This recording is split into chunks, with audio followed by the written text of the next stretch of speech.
sleepless nights.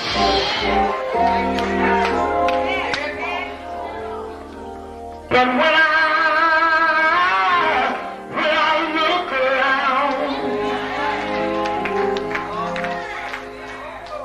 and I think things over, all of my good days outweigh my bad days. I don't compare. The clouds hang low.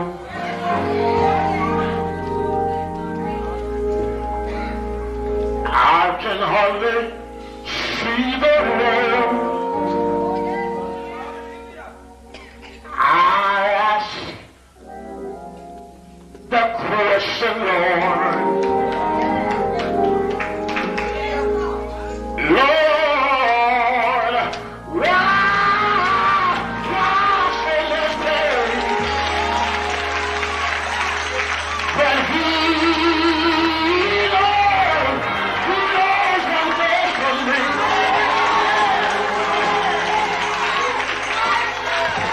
Although my weary eyes, they can't see, so I'll just say, thank you, Lord.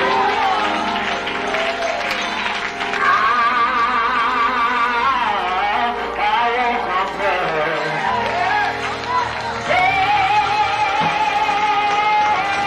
But He is so good to me.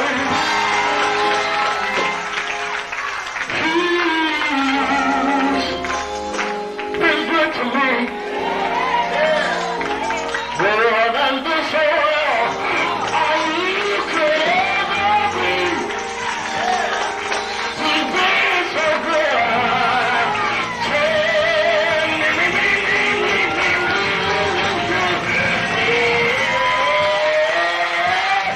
But He knows what's best for me.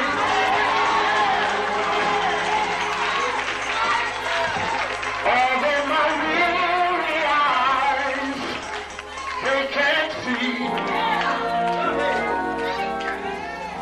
so I'll just say, thank you, Lord.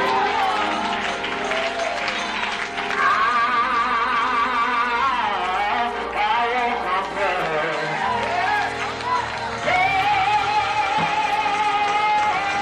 But He is so good to me.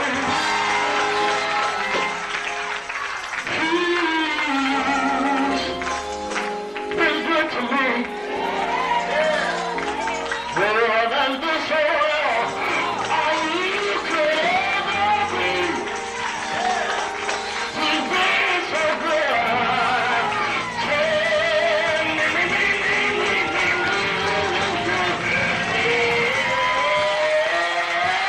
They've tried all my children.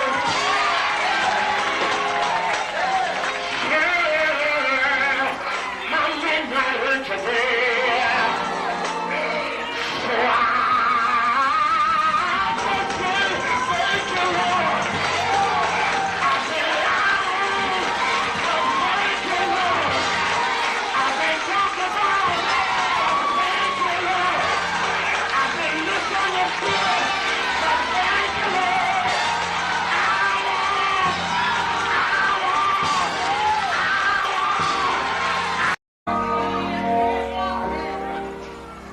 I've had some weary days. Woo-hoo! I almost played that again. I won't complain. I will not complain. I ain't even gonna lie to you. I might complain just a little bit. Right? I mean, it happens. You see a player go in there that was unexpected.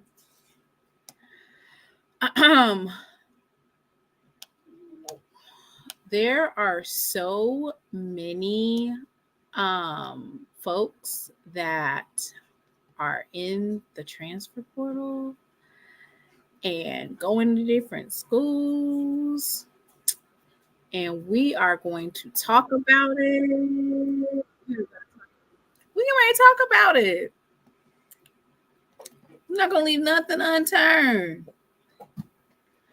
I've already asked my private group chat that we have about what gospel music, what song you gonna listen to when you have times of uncertainty, times where you just don't know. You just don't know. What type of song do you listen to?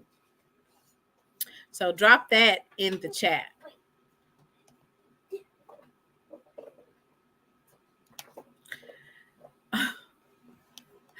Drop that in the chat. What do you guys listen to? So it's the transfer portal, and that's the time that we're in. People are going to go in the transfer portal, and they're going to transfer to other schools. And we're going to talk about some of those transfers today. See, it was all fun and games, which we're going to be respectful. So we're going to tease schools and whatnot. Ain't nothing wrong with that. We got our little brother in the chat, them big bad Braves. They done got a couple of Jackson State players, and we're going to talk about that, right? I think there's a couple of things that we're going to be respectful to the actual players. We can play all day, but let's respect the players while we're, going back and forth. Let's still be respectful of the players because some of these players, they didn't necessarily go to the transfer portal because of the NIL deal, right? There's all types of different reasons as to why they would have went to the transfer portal. We just want to make sure that we're being respectful.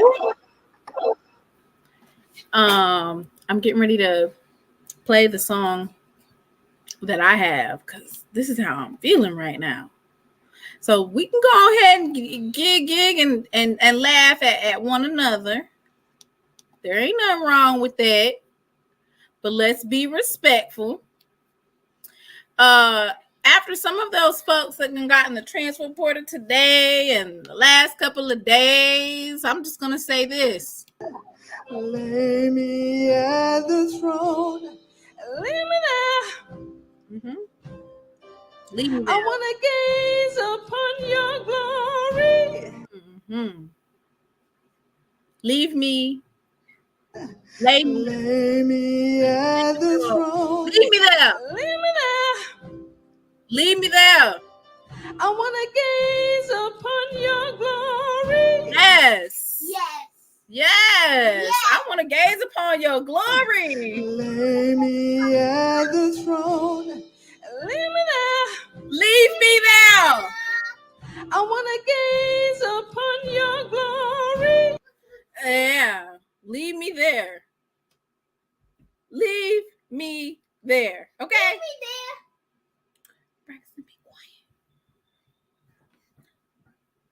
He has late start tomorrow. He doesn't go to school till 10. Leave me there. Lay me at the throne. Leave me Leave me there. Leave me there.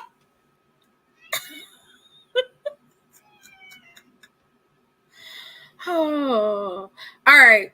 Let's get into some of these transfers.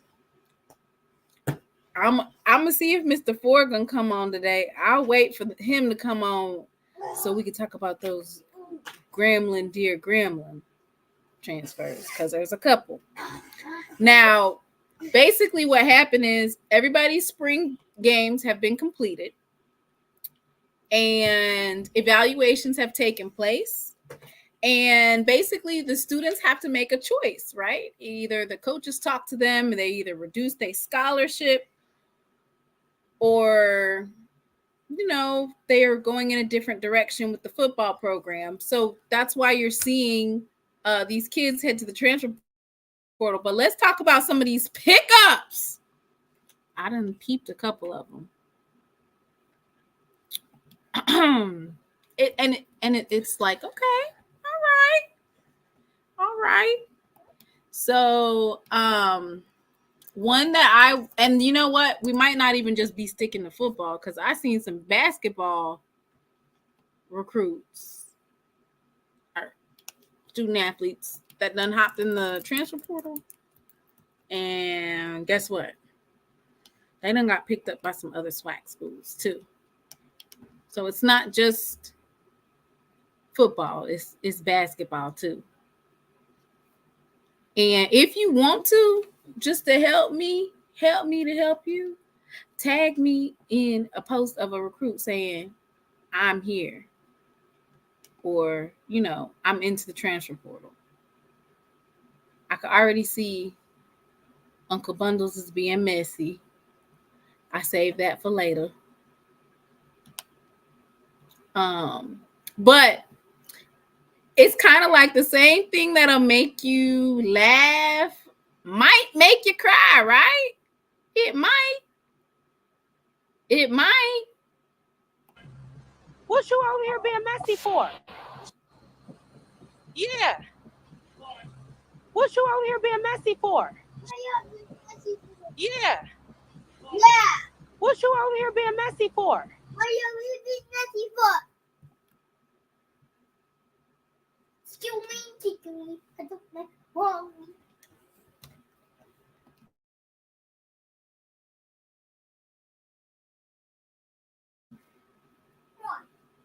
And here comes Jay White talking about Don in the transfer portal looking for talent. Jay White always come up in here barking. You know what? You know who Jay White ain't been talking about. He ain't been talking about Coach Maynard and what he been getting in the portal. He ain't been talking about that. He been quiet. Ooh, Jay said Don Staley. I'm done. All right. Lord have mercy. So let's start off with this one. Let's go ahead and start off with Jackson State, y'all. All right. Here we go. Jackson State graduate. Devontae Davis. Braxton, if you repeat me one more time, I'm going to make you go to bed. What? Because I'm trying to do a show and you're distracting me. All right. Devontae Davis, first and foremost, I want to thank God. Without him, none of this would be possible. Second, I would like to thank Jackson State University for an amazing 4 years of my life. I can truly say that I can call Jackson home. I would like to thank every coach that has not just coached me, but helped me become a better man on and off the field. To all my teammates, I appreciate y'all for pushing me to be that guy I am today. With that being said, I am entering my name in the NCAA transfer portal as a grad, which is short for graduate, which means I'm graduating from Jackson State with 1 year of eligibility left. Won't he do it? Won't he do it? Won't he do it? Won't he do it?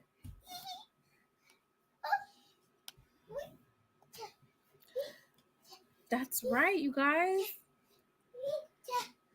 Devontae Davis is a transfer. I mean, not transfer. I'm sorry. He's transferring, but he got his degree. Now, I want to clear up, of course, some miscommunication, some like missteps, a story that was put out that was incorrect. I don't know why they keep doing this. This is dangerous. It's bad enough that we have white folks that are telling our stories incorrectly. And when I mean by white folks, I mean like the white media. Sometimes they can put out narratives that aren't there. But I don't know if you guys are able to see that. It says Century Daily Times. Let me get it a little bit bigger than you, for you guys to see, and why it's important for a Black media to. I mean, if you're a podcaster, I get it, but if you're claiming to be the Black media, the media that everybody goes to for HBCU news, please don't put out false information, right? Jackson State football loses Deion Sanders era holdover to portal. So that's the Century Daily Times. And what they basically did is they reposted an article that was incorrect. And what's sad about this is that this is not something that took less than 5 minutes to actually. You didn't even do any research or due diligence on this young man, because if you would have, he literally and it's being published everywhere. That's what's so bad about it. It's being published by the Charlotte Observer. And these people have they don't care. So Colorado Game Day does not care about putting out correct information. They don't. And so then these other places pick it up and they tell it.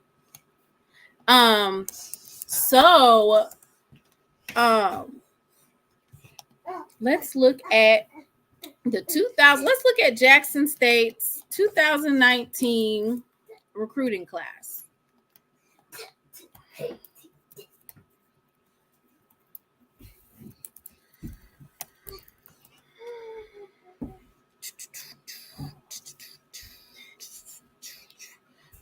Look at this. Hendrick. That took all of 2 seconds to find. 2019 Hendricks finalized highly touted 2019 recruiting class. Assuming the head coach role in November, John Hendrick made it clear he wanted to upgrade the roster with speed and toughness. He did just that. Uh-oh. Who number that is? Whose name is that? This is 2019. Devontae Davis, defensive line, 6'3", 290, Union Springs, Alabama, Bullock County. And folks are like, well, why does it matter? Correct information matters. It's as you can see also who's on here, Robert McDaniel.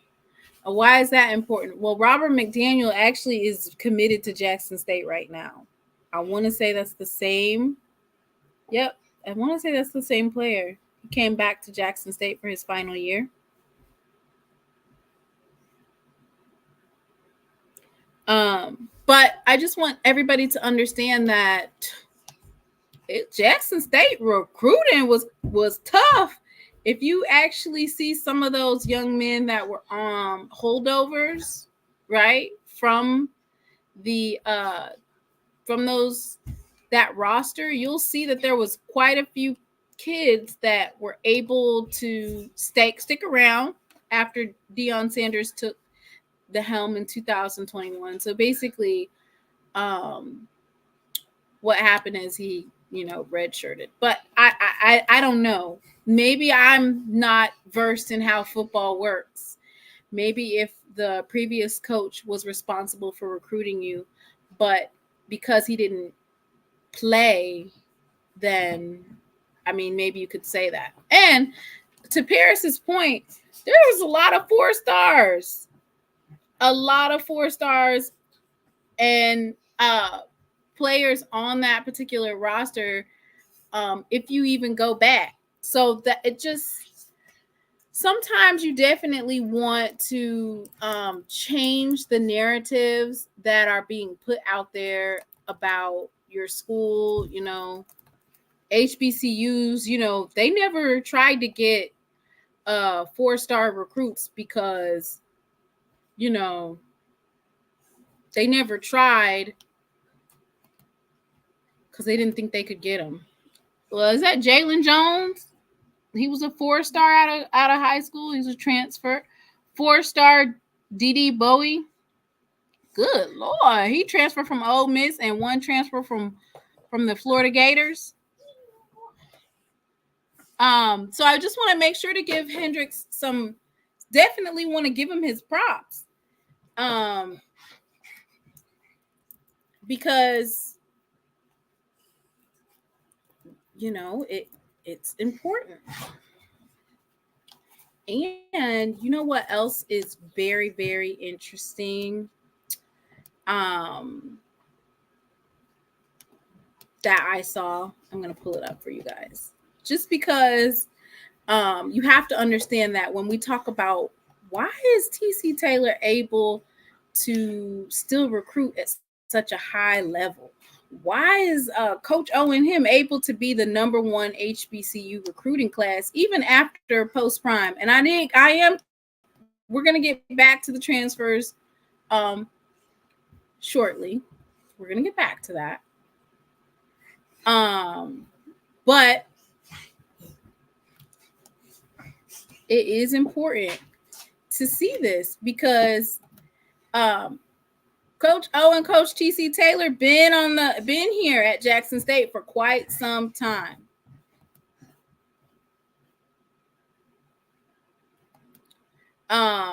So this is just to finish it up real quick. 5-star or 5 things to know about offensive coordinator TC Taylor, former Jackson State star. So basically, he was hired in 2019 as an addition to Hendrix's staff. And this is what he had to say. This is now our head coach, but it puts into perspective why Jackson State has been able to continue to recruit at such a high level. With you being, you know, a part of, I guess, what a lot of people would call the glory days of Jackson State, because during those times, y'all were competing for SWAC championships basically every year. Right. You had 80 catches. I mean, even now, that's unheard of in the SWAC. Right. How many receivers have 80 catches in a year? It's probably 2 or 3. But how important is it to you to restore that, or to help restore Jackson State to the glory that it once had? It means a lot. You know, that's like I said, that's why I wanted to get back here and help turn things around. You know, when we pulled up, when those buses pulled up back when I played, people knew what was getting off those buses and what time it was. The fans had an expectation, the players had expectations, and you know, it was a respect for us around the SWAC. And like I said, right now we're not far from that. From what I've been watching on tape, you know, we're right there on the brink of doing something. You know, getting back to those days. We just it's gonna take a little grind, a little work, a little sweat, and I think we're gonna be right there. But it's gonna mean a lot to get that thing back going there, because when we was rolling, we was rolling. Let's talk about your career a little bit. All right.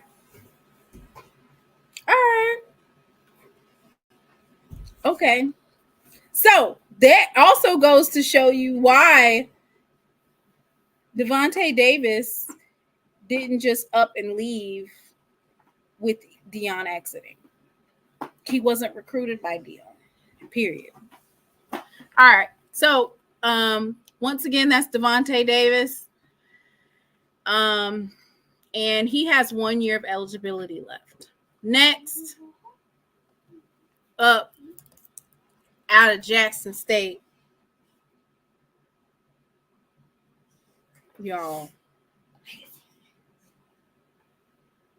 Now this one I was surprised about this one, I'm not gonna lie.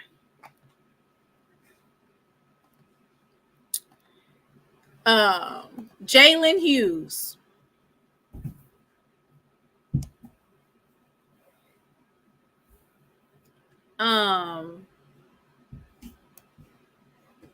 Let me see.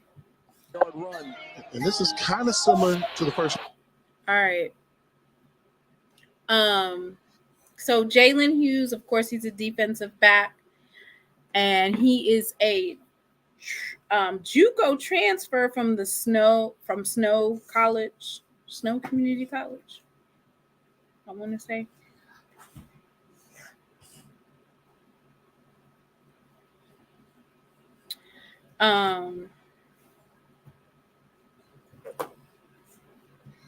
Yeah. But he went into the transfer portal today. And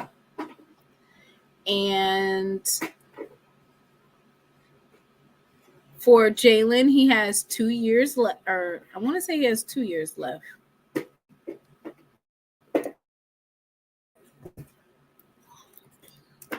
Or at least that's what I'm going to read to you what he said. He did post earlier this week that he just wanted to play football. And then he entered into the transfer portal today. So it says, thank you, Jackson State University community. I'll forever appreciate everything you guys have done for me over the past 2 years. To my teammates and coaches, I'll forever remember the memories and bonds we have created. I will be entering the transfer portal as a grad transfer. So I think he maybe only have 1 year left, right? 1 year left. But he's entering as what? A grad transfer. So what does that mean? He is a graduate of the Jackson State University. We have another player that's graduating from Jackson State with his degree. And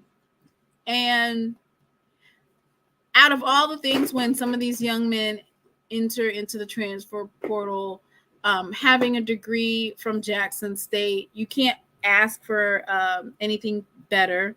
And of course, all of the Jackson State faithful are wishing him the best. Now, I did see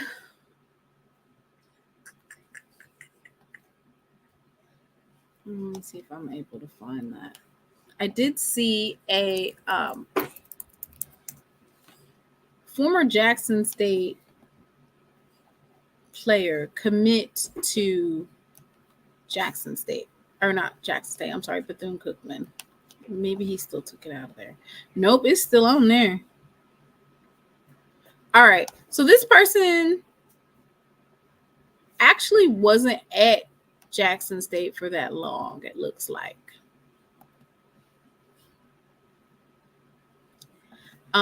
This particular player, his name is Cameron Vaughn. He was an offensive tackle at Jackson State University, but this particular player never actually played for Jackson State because he was a early signing day recruit, right? So he was recruited and he committed back in December to Jackson State. And so he still has that particular information in his bio, which I'm sure he'll be changing it soon. But Cameron Vaughn is now at Bethune-Cookman.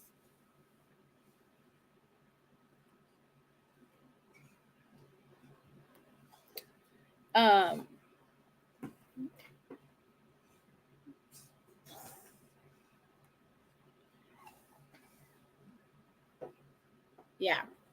Here, go call your grandpa. He called you. Go do it in the other room, okay? Here. I can use my headphones. No, you cannot use your headphones. You can. Why are you so stubborn? You cannot use headphones on my phone. Please go in the other room. How do you know? Because I know. How do you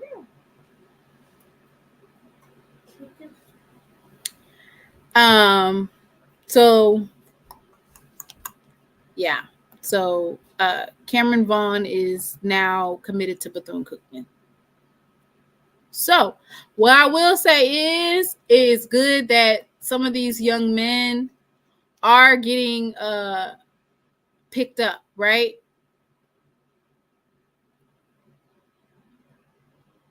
He had offers from what looks like Bethune-Cookman.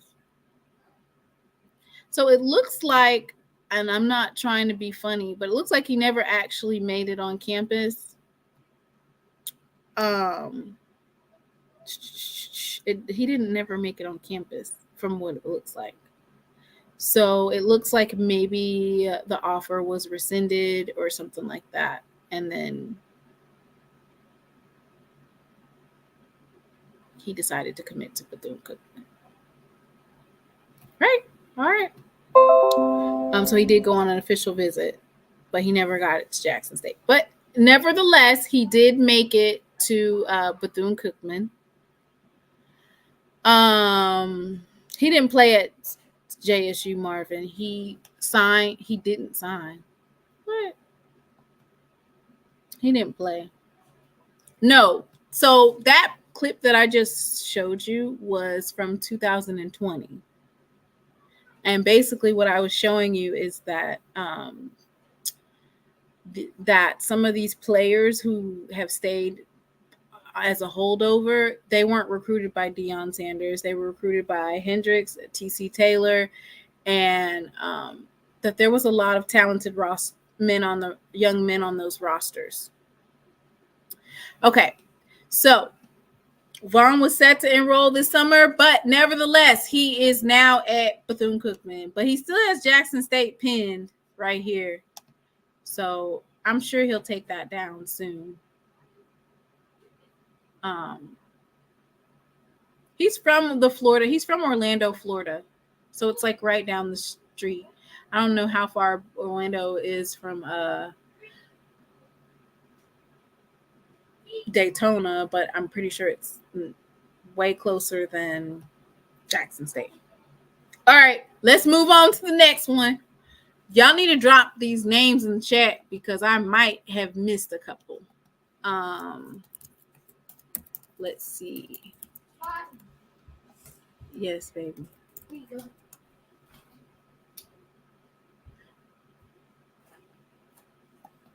You called him? Yes, he was just asking what size do I wear. What size what? Shoe do I wear? What'd you say? Size 13, 12, or size 1? No, not a 12. Size 1. I said size 13, 12, or 1. Okay. I can fit one of those because... So let's check out Alcorn. Because I seen a commit that left. Well, he's not a commit. A student athlete. Let me see. Is he one of ours? Did he used to be at Jackson State?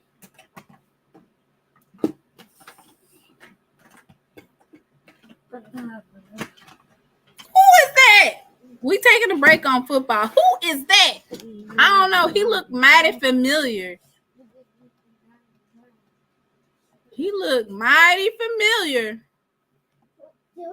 Keontae Cornelius.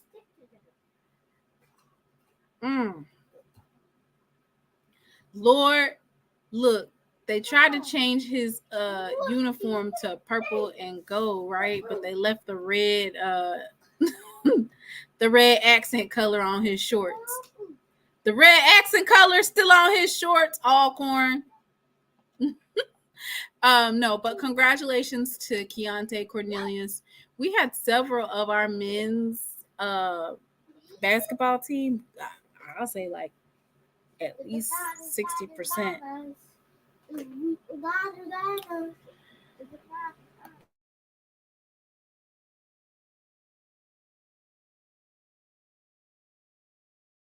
Out and go to bed. Anyway, he ain't waste no time, baby, because that portal ain't sweet. That portal is not sweet at all. Okay, it's not. It's not. The portal ain't sweet, Paris. They gotta get up on out of there. As soon as you get an offer, yep, okay, I'm going. There's like a ridiculous amount of players in there. So when you get a decent offer and it's a full scholarship, I'm there. Let me get up on out of here. I'm right down the way too. Let me get up on out of here. The portal is not a place you want to be in. You want to get up on out of there. So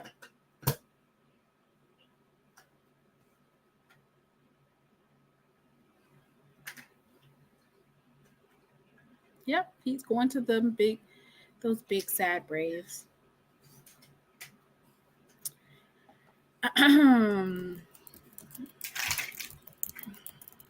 Let me see if I can find some more. I cannot find anything about this young man. Somebody said that another player went to Alcorn from Jackson State. But yeah.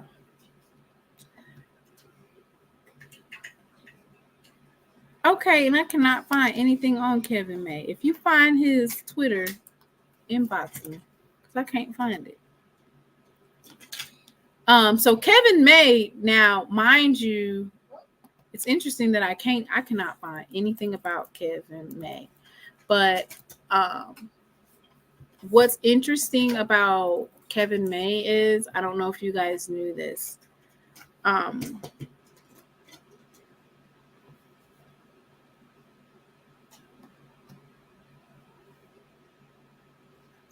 But Kevin was literally a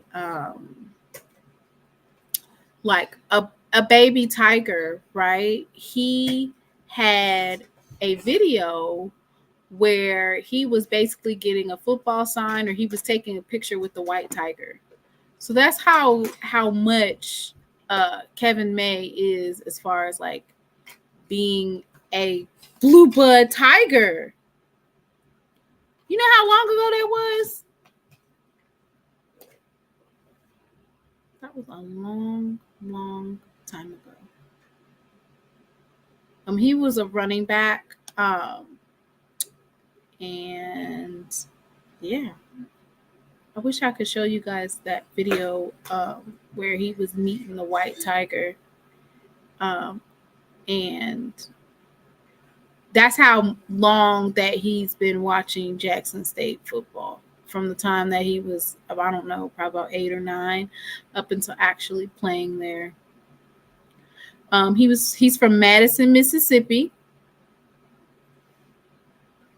And so they said that he's at Alcorn now.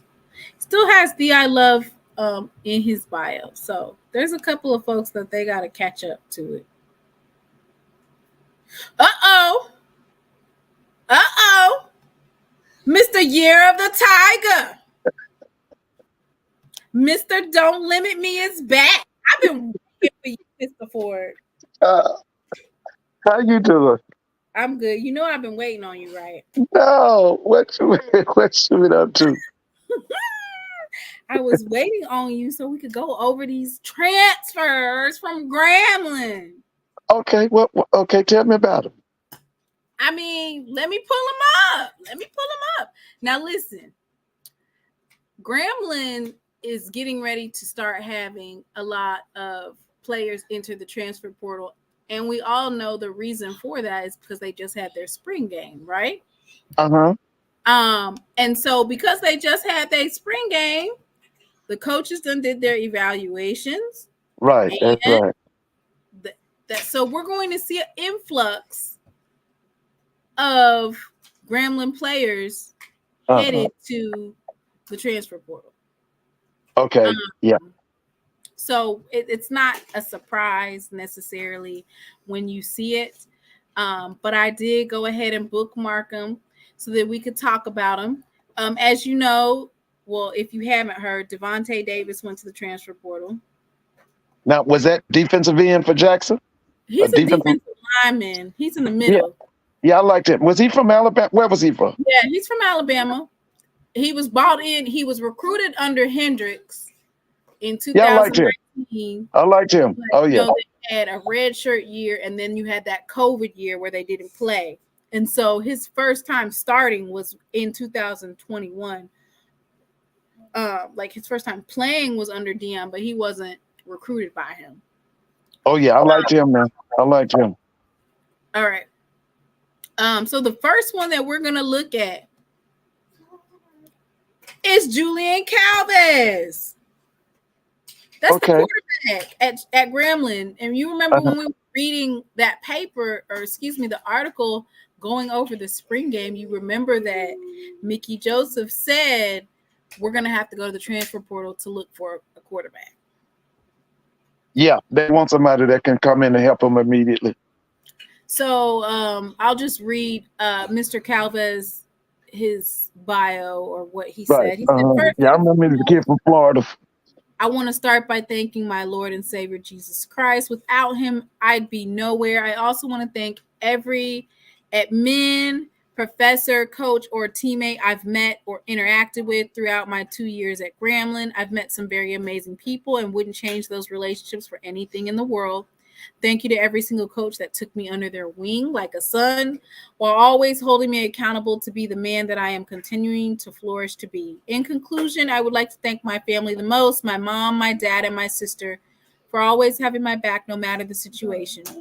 Thank you for not only helping me become the man I am today, but continuing to inspire me every single day with your tireless work ethic, and amazing personalities.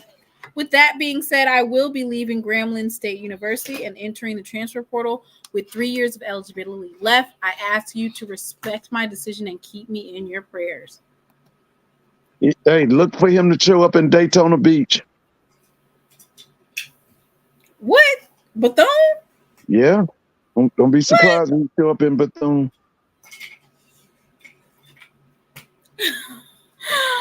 What? Don't be surprised now. Well, now Bethune-Cookman got one of our our offensive lineman commits. He committed in December, Cameron Vaughn, and he committed to Bethune-Cookman today. So yeah, I was surprised too. I said, "Hold up, wait a minute." He still has Jackson State University in his bio. No rush, y'all. We're not going to rush y'all to update those bios. There's no rush, anytime. It's now, fine. I could see Maynard giving him an offer. I could see Maynard possibly trying to bring him to Alabama. The only thing that Alabama A&M been talking about is Don. I have not heard Jay White come in here drop one single football player's name. He ain't dropping nothing but dog bones, dog emojis, barking, and talking about Coach Don Thornton. He has not said anything about Maynard's football team. So listen, I can see Maynard checking him out, and if he can, I could see Maynard bringing him to Normal or Huntsville. So the next one is Keyshawn Johnson. He was the freshman All-American for the FCS Football Central and 2025 Stats Perform FCS Freshman All-American, Keyshawn Johnson. Now, that's the kid that was at Alabama State? No, he's at Grambling, Mr. Ford Grambling. But I'm saying, was he ever at Alabama State? Not as a freshman All-American. I don't think so. Okay, this is not the kid from Birmingham, is it? Let me see where he from. Let me see. That man said, all right. So Keyshawn Johnson is a 6'3" defensive lineman, freshman. He's from Belle Glade, Florida. Oh, he's a monster. You listen, everything that comes out of Belle Glade can play. Well, we need to beat Jackson State. Y'all tag Coach Callie James, especially as a freshman All-American, right? Uh-huh. Yeah. Y'all go ahead and let's go ahead and let's get that going.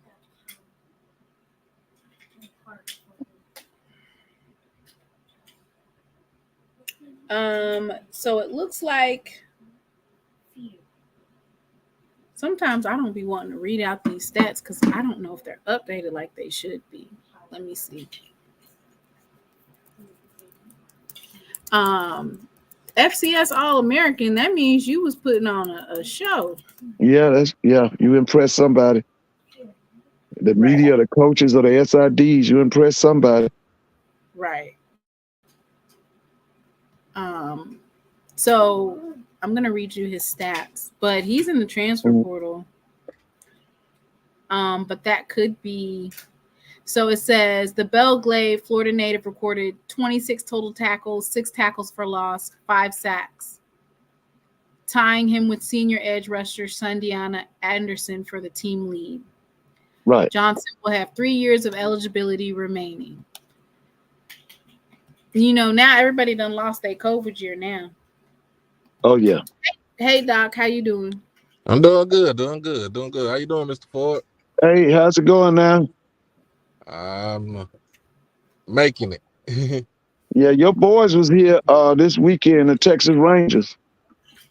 Oh yeah. Wait.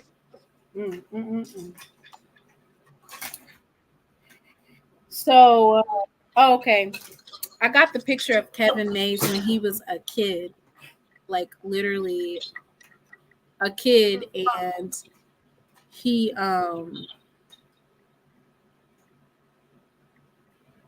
was with the White Tiger. And then he played at Jackson State. That was such a cool story. I think the story was covered by Rob J at one point in time. Look, this transfer portal, they're gonna be all over. So there he is. That's Kevin May with the White Tiger. And he went on to be a running back at Jackson State. And they are now saying that he's committed to Alcorn.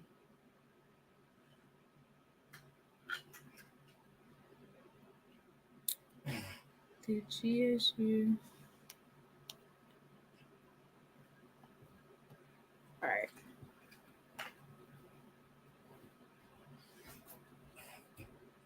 Okay. And you know what? Some of these players, they don't necessarily use Twitter. They say Twitter is for old folks. So they're not using it. Oh, did you see this? Let me show you. Did you see that Quay Davis went on a visit to Grambling?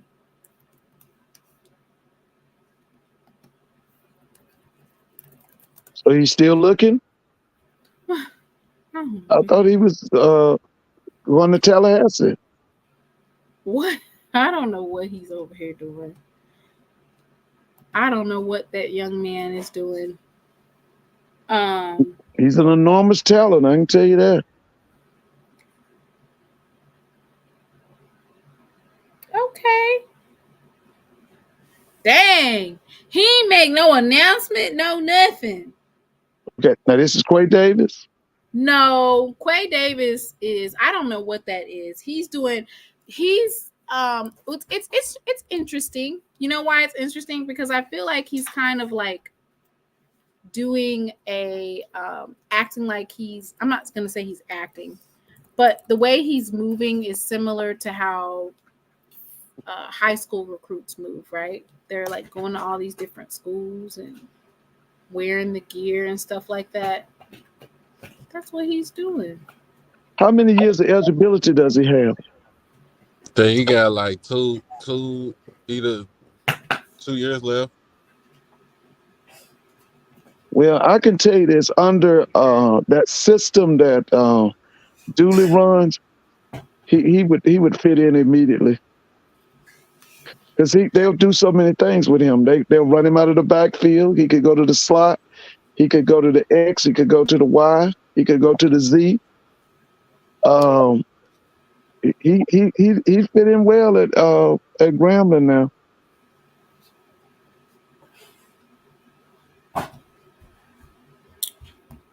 So this is Kevin. Okay, this is Kevin May. This is the young man. He was a running back at Jackson State, right? And then he entered into the transfer portal, and now he's committed to Alcorn. But this is Kevin and the White Tiger back when he was. So, but like they said, if you are, if you're getting an offer, a scholarship offer, and it's like right away, there's, especially for transfers, there's not really any time for you to contemplate or kind of like have a 1 foot in, 1 foot out type of mentality. You don't have the room for that because you really are pressed for time. There's so many different kids that are in the transfer portal, and they're all looking for homes. Now, I'm looking forward to seeing Alcorn because they're and I know I've watched Cedric Thomas over the years. I know what he brings to the table. But the question mark for me, I don't know anything about their offense coordinator. Doc, you know anything about him? For who? Alcorn? Alcorn State?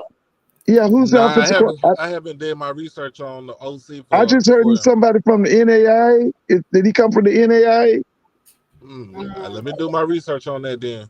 Yeah, because you know that whenever Mr. Ford comes on, he's gonna ask you about 300 different questions, and you gotta go look up. You're not gonna know the answer to it. All right. That's what I said. I want to see Alcorn as soon as I can because I don't know anything about the offense coordinator. I'd like to know, you know. Apparently, they don't know nothing about the offensive coordinator neither because he ain't on the. He's not on there. He's not on the coaching staff. He's not on here. Do my eyes deceive me? I know I can see pretty good. I see their defensive coordinators. Oh, okay. Oh, wait. You know what? Oh, Lord. Have mercy. Them Big Bad Braves. What is their motto? What is the Big Bad Braves motto? You know it? Just what you just said. What? Big Bad Braves need to update their website. They might be waiting, but it's so he's not on the coaching. Okay, his name is not on it.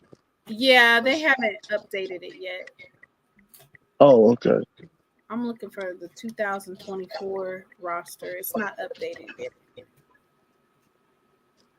Yeah, they don't have it updated. That would be something that G would have to answer. Yeah.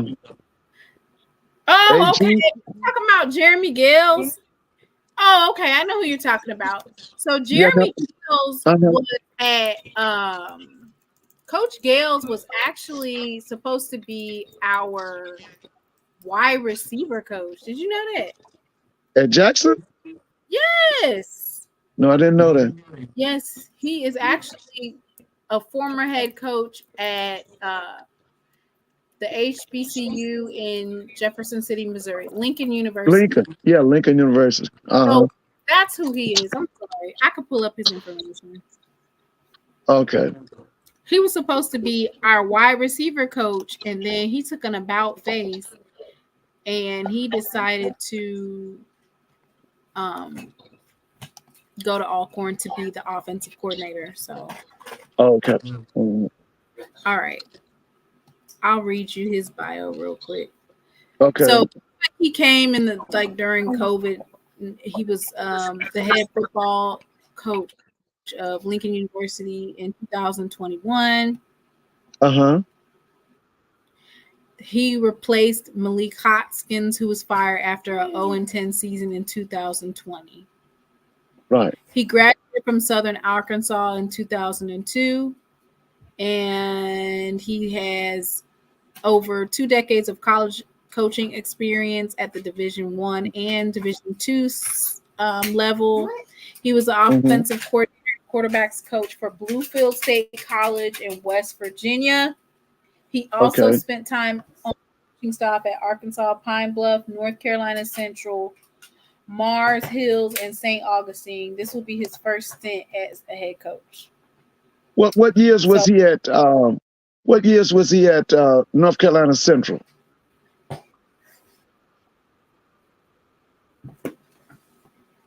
Probably around the same years as with TC and them. Coach TC, which is why. Yeah, that was I think Jerry. so. What's Jerry's name? Jerry Mack was the head coach at that time. Yeah. They all was like basically on the same team. Or not, Yeah, I met them. I went up to Durham. I met all of them. I met TC. Matter of fact, when I met them, I found out that a kid that we sent from Georgia, he was in the he played with Jerry Mack and TC at Jackson State. We sent him out there to play for Big Daddy. I mean, Coach TC really did bring his whole North Carolina Central coaching staff over there. So I was surprised he didn't bring Malcolm Bale with it. Okay, so during this time frame, which was around 2015, Coach TC was the co-offensive coordinator, quarterbacks coach, and then Coach J.O. that was our offensive line coach at Jackson State last year. He was the run game coordinator and offensive line for North Carolina Central.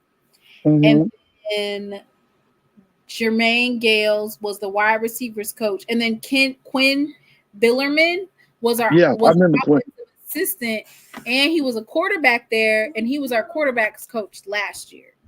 Right. I remember Quinn. I remember when Quinn played at Central. He came from a junior college out west. I think it was in Arizona somewhere.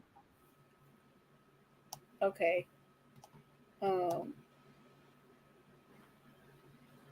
It's Lillian says, I know that Alcorn is recruiting this running back from Arkansas High School that is in the transfer portal. He's a beast, led his 5A school to 4 state championships. So they not playing with they recruiting. But like I said, this transfer portal, it's wide open. I love the transfer portal. You love it? Yes, because it puts us in contact with kids we haven't been able to get in the last 30 or 40 years. I think they straightened it back out a little bit with this NIL, though. Well, yeah, they did. They did. But if you are serious and you got the right people doing that transfer portal, you can bring in some big-time athletes. All right, let's see who else we can come up with.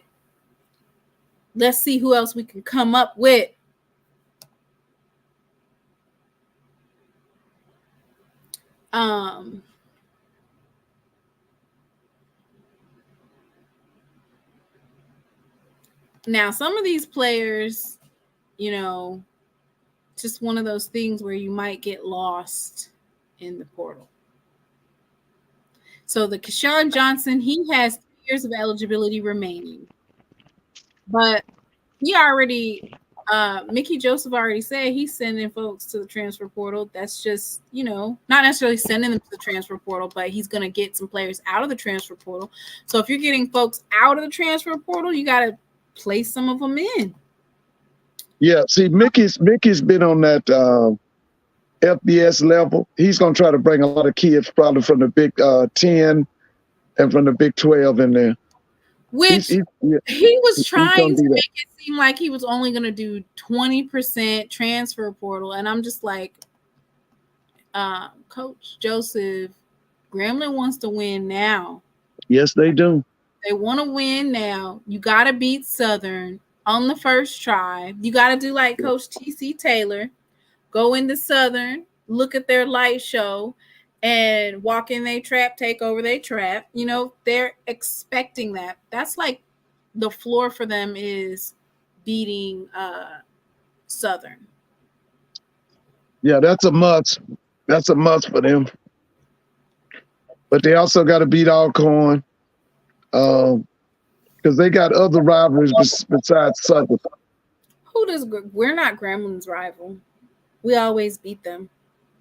Yeah, but Alcorn's one of their rivals. Southern. McNeese. McNeese might as well be one of their rivals. Alcorn plays them every year. But not Grambling. Grambling doesn't play them every year. Grambling, okay. Well, I was told that Grambling doesn't really. We got some Southern folks that said that's not going to happen. Grambling's Well, not going to be Southern. What do you have to say to that, Mr. Ford? well, I just want the two HBCUs and I want Grambling and Southern. I want the level of their football to come up because it's going. See, we when we had Dawson Odoms, we had Lee. What's his name? Fobbs. What was Fobbs' name? What's Coach Fobbs' name? What you mean? Hey, Doc. What was Coach Fobbs' first name? His daddy was named Lee Fobbs. I thought it was Broderick. Broderick Fobbs. See, we had Broderick Fobbs. Oh, I'm sorry. When we had Broderick Fobbs at Grambling and we had Dawson Odoms at Southern, the football, the HBCU or SWAC football was really good. Once those two men went off the scene, Grambling football failed, Southern football failed. Now, I'm of the belief that with Terrence Graves at Southern, Mickey Joseph at Grambling, that the football is going to come back again. Because that's what I'm saying. See, you got three strong recruiters at Grambling now. I used to talk about Dooley a lot, but Dooley can recruit. Mickey can recruit. Jason Rollins can recruit. Okay? They could, and I don't think it's going to take them that long to bring Grambling back. I really don't. The main thing I'm saying to everybody is 2 years. That's all you get. All you get is Grambling is 2 years. You're not getting. But let me tell you something. If that Crawley kid adapts to Dooley's offense, I'm gonna tell you something, man. Grambling gonna win some games. Grambling gonna win some games. I'm telling you now. He's looking for a new quarterback. Who? Coach Joseph. He said he's gonna go look for a quarterback in the transfer portal. Well, ain't nothing wrong with that. There's nothing wrong with that. There's nothing wrong with it. So I have some news out of I normally don't really too much pay attention to the MEAC, but I think that it's important that we, cover more than just the SWAC sometimes, especially with this transfer portal. So Eric Phoenix is he used to play at Benedict. Yeah, I remember Eric. He went to Murray State or somewhere, didn't he? No, he's going to South Carolina State. Uh-oh. Oh, y'all. Uh-oh. What you doing that for? What that mean? That means, listen, that's gonna put them. Y'all don't even understand. I need to understand, Mr. Ford. Help me understand. That's gonna make that. Listen, that's gonna might put them over the top. As far as the MEAC. What? The MEAC? Yeah. Man, that's a big move. So he's going to South Carolina State. Yep. That's a big move. He's a good. I didn't understand why he left and went to Murray State. I'm gonna be honest with you. I thought it was the dumbest move. I was like, who's advising him? And they didn't even play him. Doc, did they play him? I know they didn't play him. They didn't even play him. Listen, this is a big move for. Or they made him dress out and not play him. I think they dressed him out, but he didn't get in. He might have got in 1 or 2 games. That kid can play, man. I like Fink, man. Listen, this is a big move. This, like you said, this is breaking news. I thought I would go ahead and bring it to you because, as you know, there's a big game on the highest of 7 Hills coming up. I hope I can be there. That's Labor Day weekend. And it's going to be South Carolina State versus FAMU. Yes, it is. That's going to be a dogfight. So with this addition, mind you, this young man has been under his coach for quite some time, right? So he already knows the scheme. Right. He knows. So And then he has most of those players came from Benedict. That's in South Carolina State.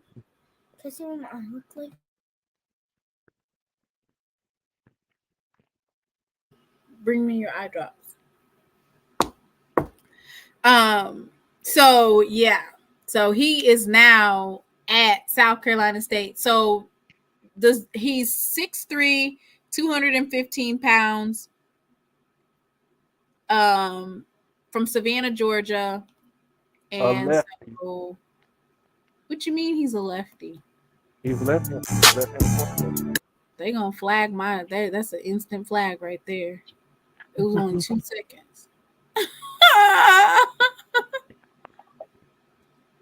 They'll get the flag. Huh? They'll get the I flag. need to look at his stats because y'all are speaking very highly of this young man. So his stats might not look as eye-popping than what everybody thinks, but he better.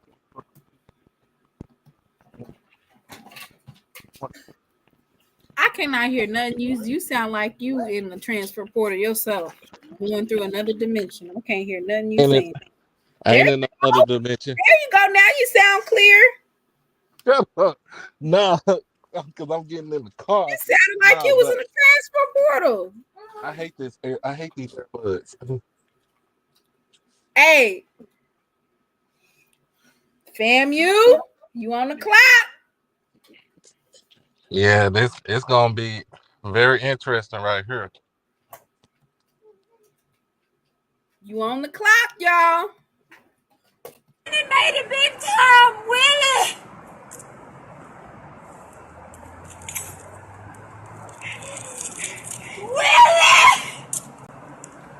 It's gonna be very interesting what's gonna happen. He gone, Willie. But So if you think, this is why when you elevate as a head coach. That way you can take your players with you. If it don't work out, come on home. This is big, yo. How big do you think it is for the MEAC and for South Carolina State as far as the curve that they had to adjust to? Does this put Coach Chinnisberry, does this put him in, the line to possibly win outright this year? This Howard. This right? puts because see, everybody in the conference has to get a new quarterback. Howard's getting a new quarterback. Morgan is going to start a new QB. Central is going to start a new QB. Delaware State just going to do Delaware State stuff, and and Norfolk, what Big Worm going to do up there? My bad. Coach Holden's going to do up there. I guess he got a quarterback up there, unless he's going to go with Otto Coons. No, he's going with the kid from FAMU. Oh, Cameron Sapp. Okay. Yeah, Cameron Sapp. So everybody in the conference got a new quarterback. South Carolina State got a new quarterback, but he ain't really new. No, he's not. He's not really new. He's known around the block, especially in that area.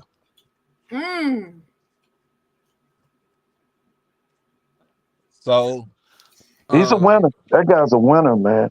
I saw him for 2 years or 1 year. Benedict? 2 years at Benedict. At Benedict, he's big. He's about 6'3", 6'4"? 6'3", 215. Yeah, he's a stud. Man, this is major. This is major. And then he knows that offense. Man. That's one of those leg ups, right? Because when you know the offense, you got a leg up, right? So now the offensive line, the trenches, that's gonna have to be something that they work on. But if they get the offensive line, well, that's what coaches are. That's expected. I think South Carolina State done took like at least 13 players from Benedict. Yeah, they did. I know that. Yeah, they did. They did. He bought his luggage. Yeah, he bought his luggage. You're right. What kind of luggage was it? I think it was pretty good. I saw Benedict several times. Y'all name different types of luggage brands. It was Gucci. Yeah. Not Gucci. I was gonna say more along the lines of Samsonite because Samsonite is a really good luggage brand. Oh yeah, without a doubt. Nah, Dion had Samsonite. He thought he had Louis, but he had Samsonite. Dion said that his luggage was Louis. That Samsonite that's a brand that you can trust. It's durable, it's sturdy, it's reliable. Louis it's bougie and standoffish, but when you really look at it, and even though I have a Louis Vuitton purse, when you really look at it, it's like, plastic leather, Louis. Yeah. Oh, somebody said Toomey. Got that Toomey luggage. EA said ain't nobody beating them in Brad.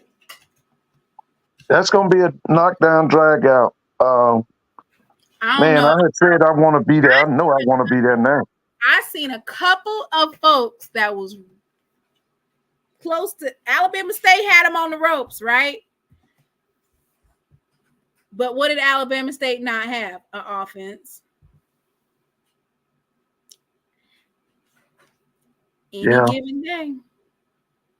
EA said this is a big move for South Carolina State. This is awesome. Theta said Dion's O-line was like Walmart bags.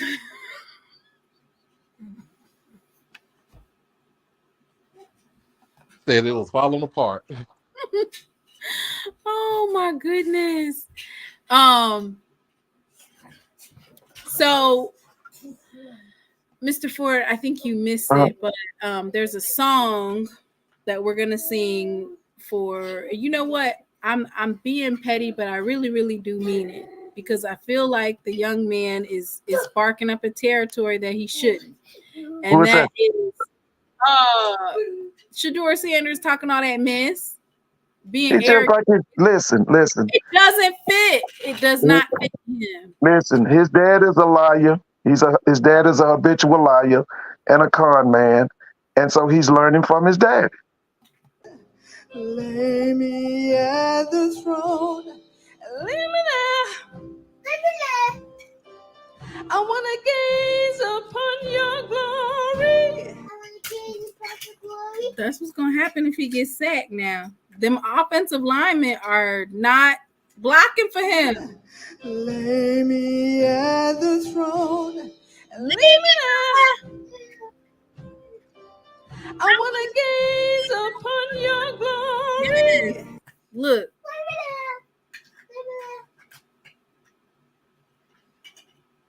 They gotta watch out. So we saw some Jackson State players that decided that the grass was greener in the mountains, and they entered the transfer portal today. Savion Wilkerson entered the transfer portal. You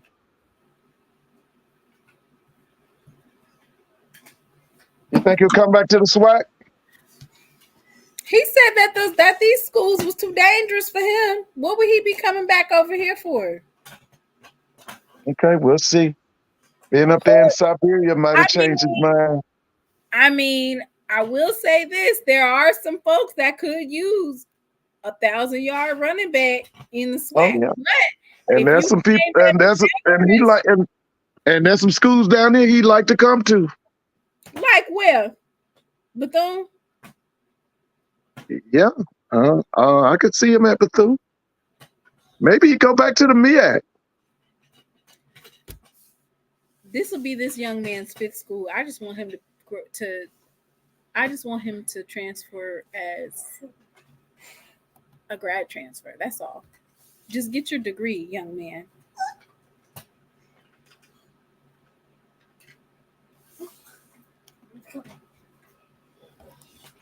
As long as he gets his degree. So that, and you know what? That's for all these young men who are deciding to take their chances on the transfer portal, or if you had a situation where you didn't have that your scholarship was reduced, get your degree. Okay, that's all. Get your degree.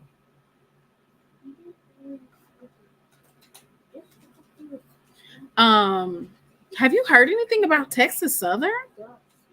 I ain't heard of Pete. That's Chris Dishman, right? I haven't heard nothing. I hadn't heard anything either. He clearing house. Where at? Where at? He is clearing house. Where's the transfers at? They'll be coming in.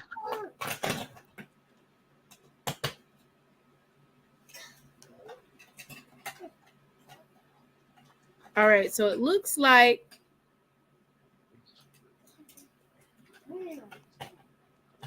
okay, I got one. I have found a Texas Southern player. Okay. He's coming in on the transfer portal. So Texas Southern defensive tackle. Let me make sure I got the right year, Lord. Yep, this says April 16th. So this was last week. Ooh, it says, oh my goodness. Texas Southern defensive tackle Ellis Knoll III is entering the transfer portal. He recorded 52 tackles, 7.5 tackles for loss, and 3.5 sacks during the 2023 season. He need to be picked up, don't he? He played previously for Nickel State, and he has 1 year of eligibility remaining.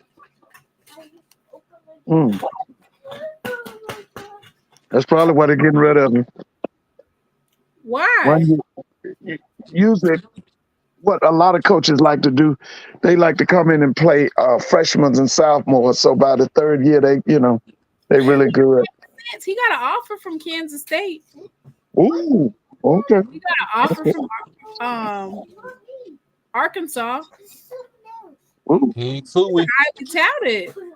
He was offered by. Okay, no, not that one. It looked like he was offered by Arkansas and Kansas State. Those are some big offers. Oh, he was offered. Fam, you better put their name in there. You say you're defensive tackle? Yep. You better, Fam, you better go after him.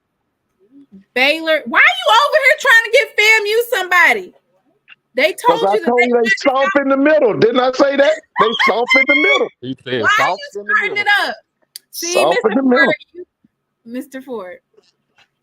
FAMU told you that they are not soft in the middle. So don't be offering them up this type of defensive tackle. Somebody need to go tag Callie James underneath here because he's getting some really good offers. It says he has 1 year of eligibility remaining, 6'2", 320.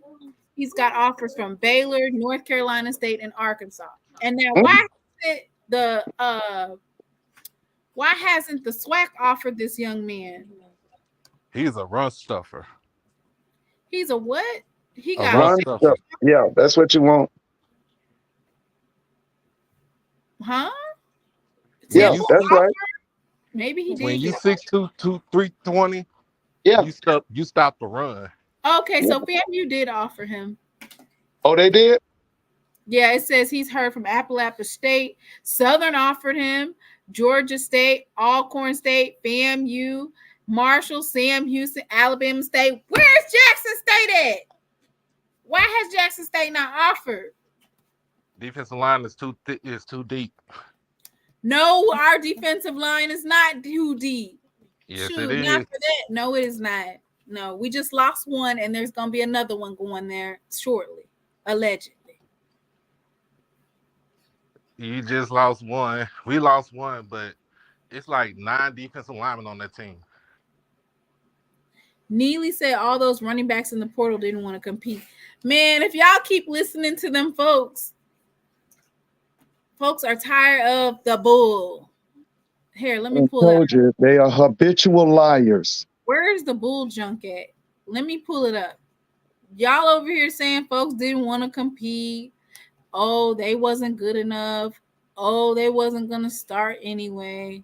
Where is that? Please don't waste no time on something Neely said. No, I'm not. I'm just getting ready to pull up bull Neely junk. is a peon. He's an underling. He's robotic. He's told what to say. Underling, a peon. Woo!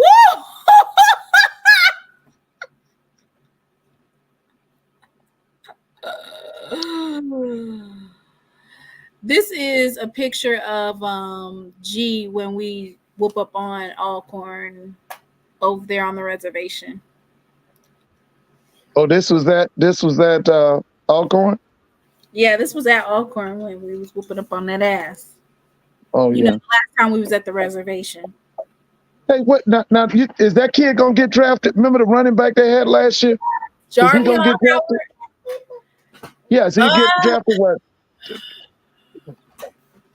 Well, Or you think they'll make him go free agency? I'm thinking, you want me to look up his relative athletic score? I could do that. Yeah, because I was very impressed with him. He's gonna be an undrafted free agent. Huh? I tell you this, the only now, mind you, just because you get a relative athletic score above like 8 and up, that doesn't necessarily mean you're going to get drafted. But the only 3 HBCU players that I saw that had 8 and above, and anybody in the chat feel free to correct me, but it was North Carolina Central's quarterback, Right, Richards. Mm-hmm. Travion Conley.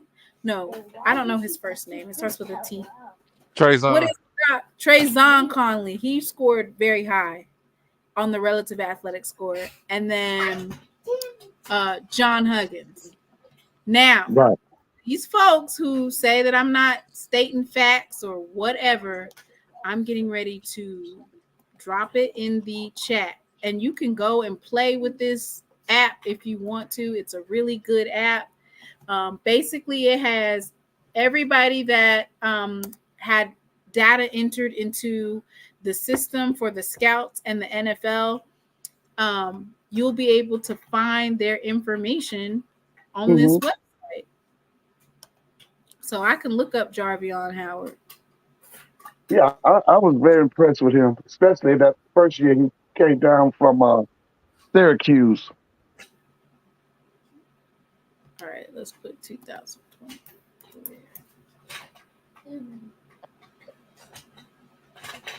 All right.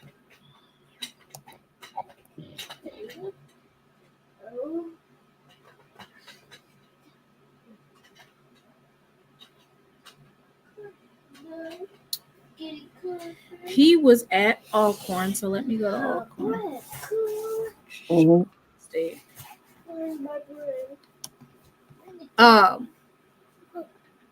So Jarvion Howard scored a 7.39 on the relative athletic score. The next player was Michael Lufile, the linebacker. He scored a 5.39. Let me see.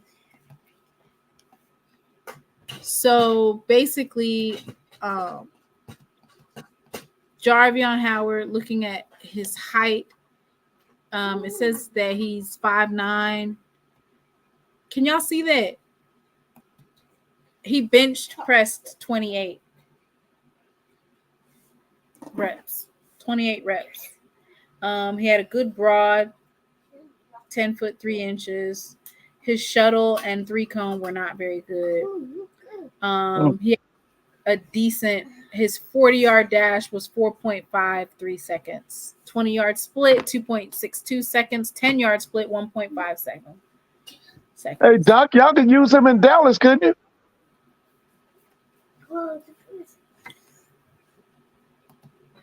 I mean, can Doc hear me? That would be getting a steal, considering that they lost or they went ahead and got rid of Tony. We let Tony Pollard go. But I'm saying that this Howard kid, couldn't he? You think he could make it in Dallas? I think he could make it in Dallas. Yeah, that's what I was thinking too. I don't know why folks want to give Cowboys with their losing franchise, all these nice players to lose. Hold on now. Dallas ain't won since 95, 96. I think I was 8, 7, 8, 9 years old. Good Lord, I was. Was that Nate Newton? Who was that? That's The Nate last Newton. time I checked, somebody came from Columbia, Mississippi, that was in the NFL, became a Hall of Famer. Named Walter Payton. Walter Payton. Walter played for the Chicago Bears. Is that what you're talking about? All right. And then there's Michael Lufile, the linebacker. He had a good vertical. He bench pressed 32 reps. That's really, really good. Yeah, that's really good. This young man actually was at the Dallas Cowboys working out. He's the linebacker? Yep. If you look at what's his hometown? He did his pro day at Jackson State, and then he did a Dallas Cowboy type of workout. Where's his hometown? Mm-hmm. He used to play at Indiana State. Oh, that's the Sycamores. That's Larry Bird's school. It says in 2021, he racked up 32 tackles, 6.5 tackles for loss, and 2 sacks during the 2021 season for Indiana State football. Yeah, that's Terre Haute, Indiana. That's where that school is, I think. Terre Haute, Indiana, something like that. Somebody correct me if that's not right. So he's 6'2", 235 pounds, linebacker. Yep. And he played at Alcorn last year? Yep. Okay.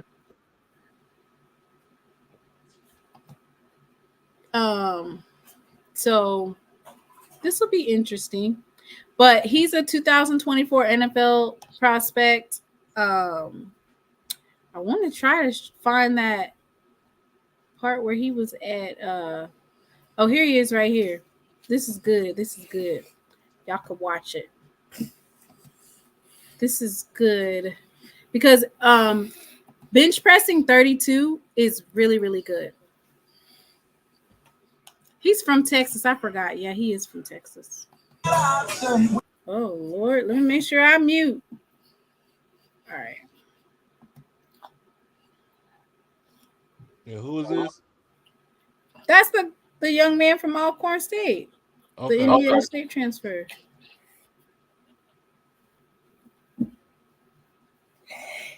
They're definitely going to be looking for him.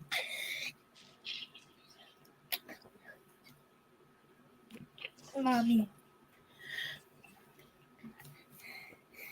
can you put it with one? You got any game tape on him? I'll pull some up. Okay. Yeah, he won today on the bench now. He won the bench on like overall. That was 32. Yeah, that was really like I want to say that's elite for bench pressing. That's an elite amount of bench pressing. Yeah. Because if you can get 20, 25 reps, that's really good. That's about 225 on the bar, right? Is that 225? What is that, Doc? Yeah. 225 on the bench press. Yeah, he did. You said he did it 30 times? He did it 32 times. That's elite. Yeah. Yeah, that's elite, man. That's really good. Yeah, and so we're looking. This is definitely going to be one of those players.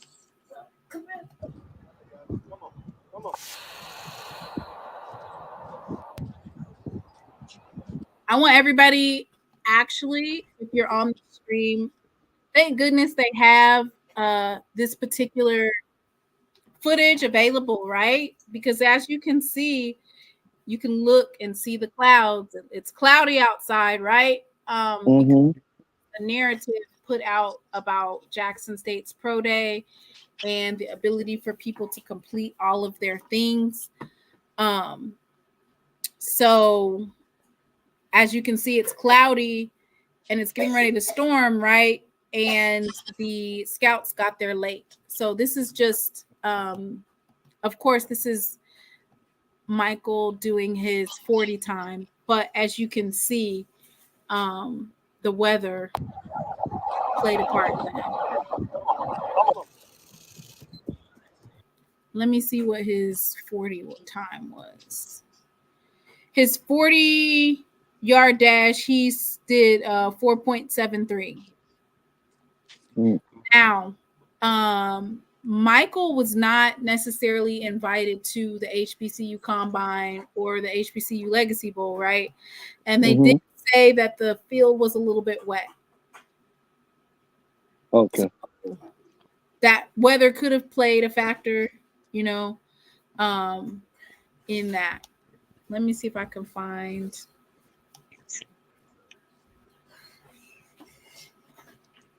his. Oh, here it is right here. So this is him working out with the Dallas Cowboys.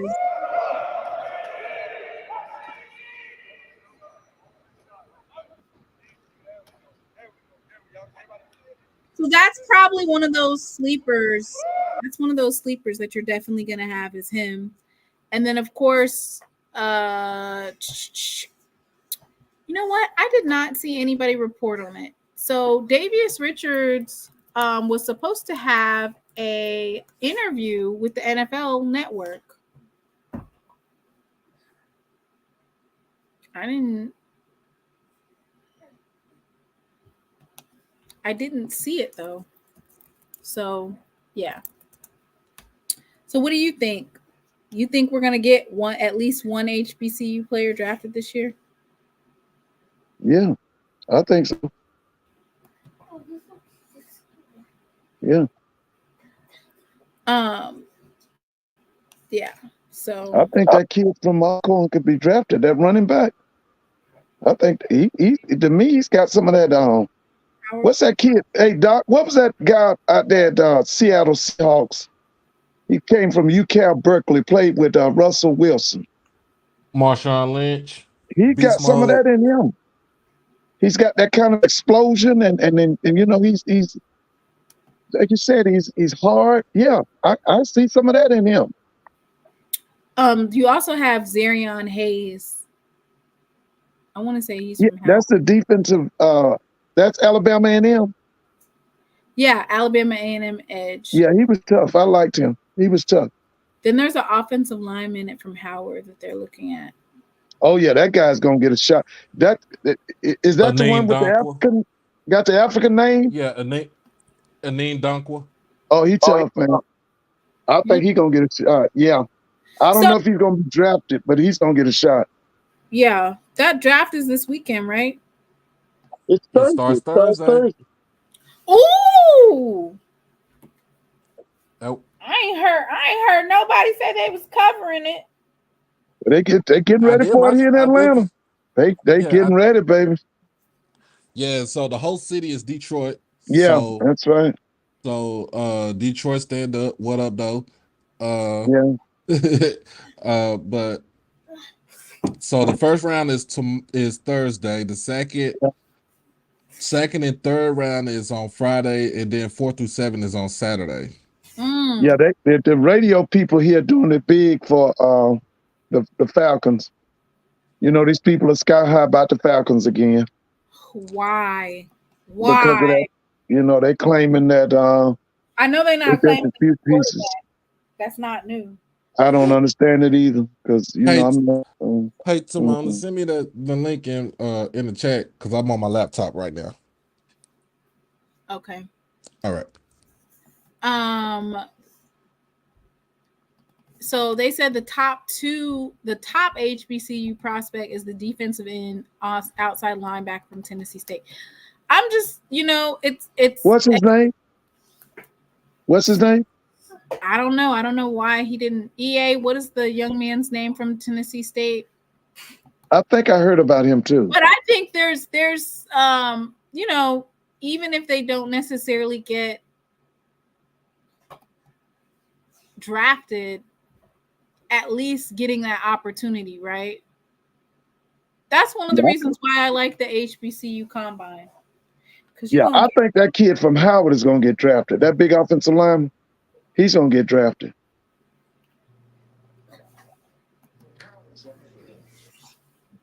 I don't know what y'all are talking about in the chat, but moving right along. Do you know what are they talking about in the chat? Lord, I don't know. Nothing. Something about Diddy. Oh Lord, leave. What is he on? What is he on the suicide watch or something? Oh, I don't know. Braxton, go. Hello. Hello. All right. What I miss? Everything. Oh my goodness. I did not know this, but we need to look at Alabama A&M and see what they did and what happened with them, right? What happened? Nothing. Oh. Come on. I'm just kidding. I'm just kidding, y'all. Dang. All right. But you're not funny. Ooh. Braxton said, I am not funny. I want to know what them South Carolina State people got to say about them getting that kid. The only person that we have in here is Russell Haynes, and that's all he do is talk about the MEAC in the chat.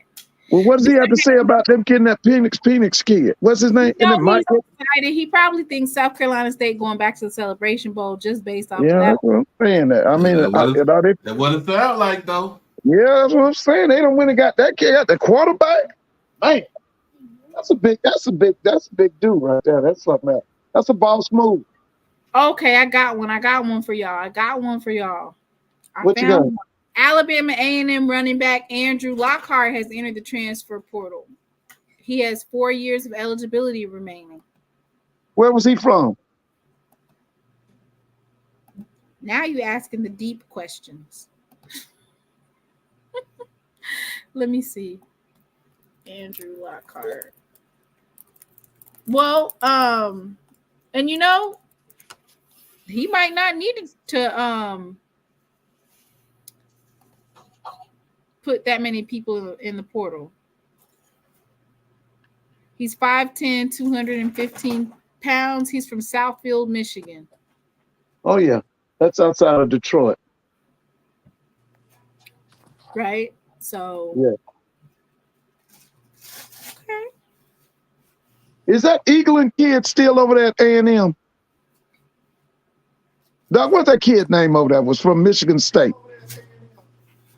Donovan Eaglin. Yes, he's still at A&M. Yeah. Because I thought one while he might go pro. Okay. Yeah, so I just, you know, I haven't seen much movement with Alabama A&M. Oh, they said that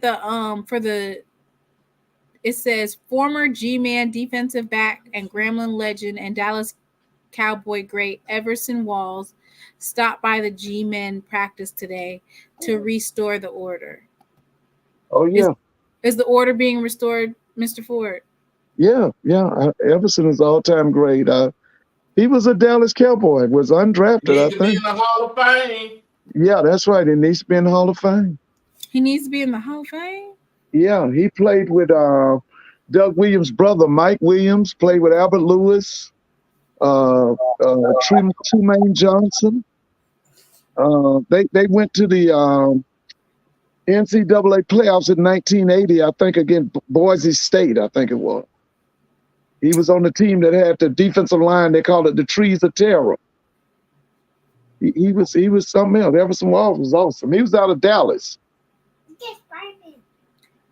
So the left tackle at Tennessee State, Nicholas Green, entered the transfer portal. And where's he from? Tennessee State. He's Now I'm saying, where's his hometown? Oh, it doesn't say.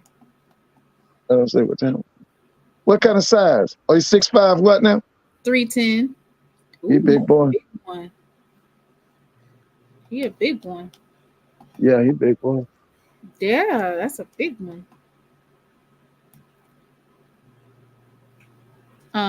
So yeah, I haven't seen like much movement from Southern Alabama A&M, and maybe they're doing it under wraps or something. Hey, did Howard lose a lot of players? Did Howard University lose a lot of players? I haven't seen anything.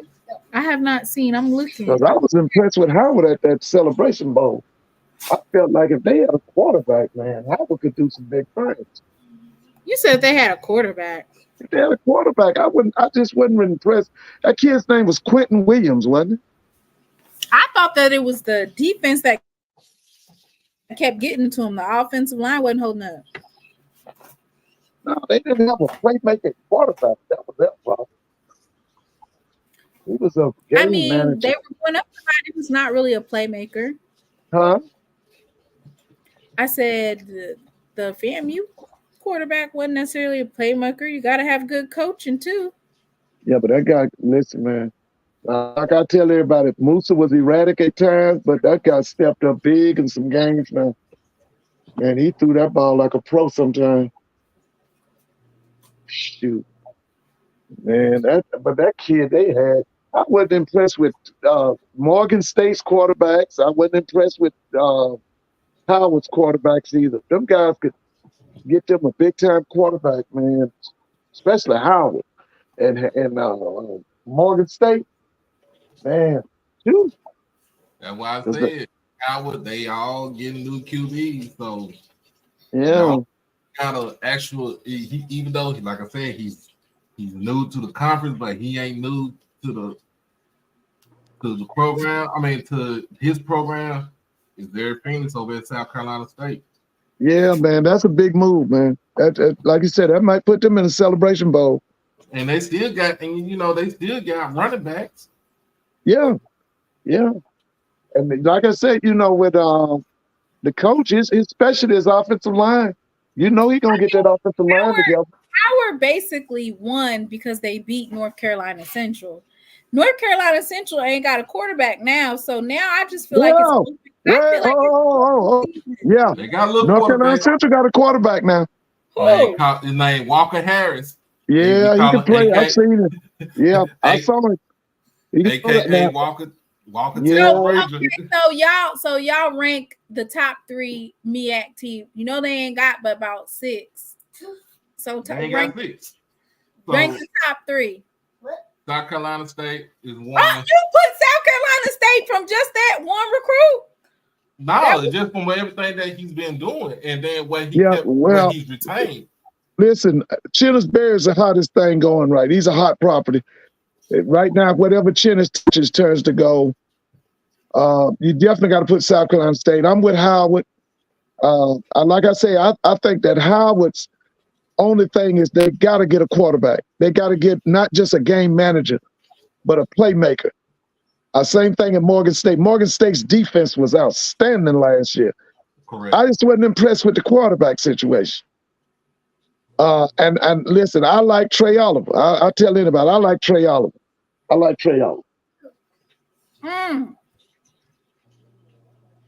right, so you got number 1 South Carolina State, number 2 Howard. Who's your third team?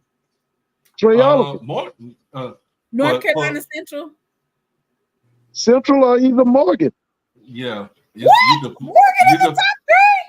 Yeah, I'm telling you. Listen, Morgan might be 1 or 2 if they had a quarterback.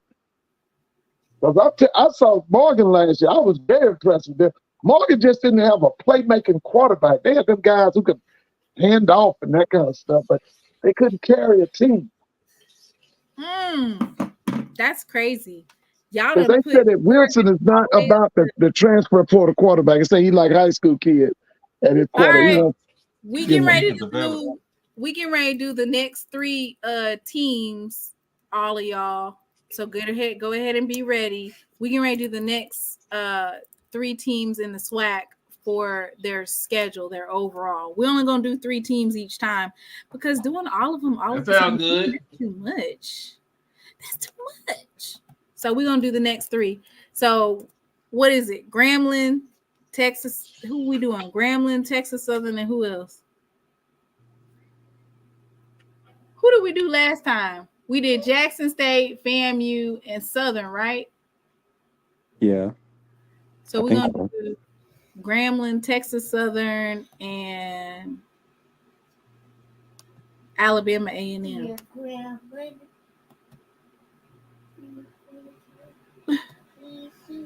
Is that Braxton singing Grambling's He's song? definitely singing Dear Grambling, y'all. Dear Grambling. He You might hear be a G-man one day. Mr. Ford. It's gonna be he's gonna be a That's the wrong tiger. Tigers. That's the wrong Right, Tigers. He'll be a G-man one day. No, he's just singing it because he likes the song that Hugh sings. But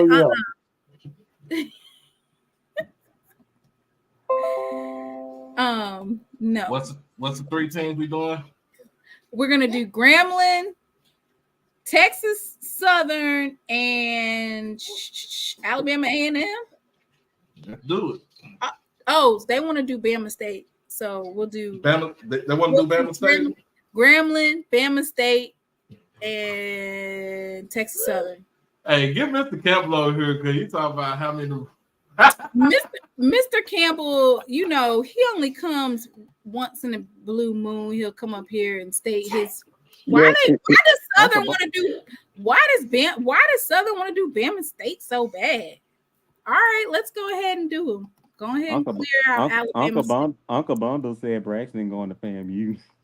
Oh Lord, see, my son is going to where? Where are you going, baby? What school mommy graduate from? College. What college? Jackson State. Where? College. Jackson State. You better say it a little bit louder. Where? Jackson State. Where? Jackson State. All right. Amen. Amen. Over here talking about he gonna be a the arbiter of truth for all things HBCU has entered the chat. And Mr. Escalade sitting on 26s. See, Braxton is coming to FAMU because he is raised by a smart mother and she wants the best for her son. So that's an obvious choice. So that's easy. Smart mother, beautiful mother, and she wants the best for her son. So FAMU, that's an easy choice. Really easy. Not be striking. We not bragging different over in this household. Hey, Mr. Ford, I got to say this, man. Listen, them Rattlers have enjoyed you.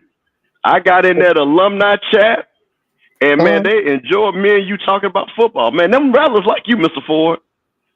They said they said they enjoyed that. They said they enjoyed it. I got a lot of the Rattlers. They went in the group chat. They took Timona clipped it, and they put it in the FAMU alumni chat and talked about you. So, Mr. Ford, you got a lot of friends over there at them Rattlers. So I'm just letting you know that. Tell them I remember Coach Gaither.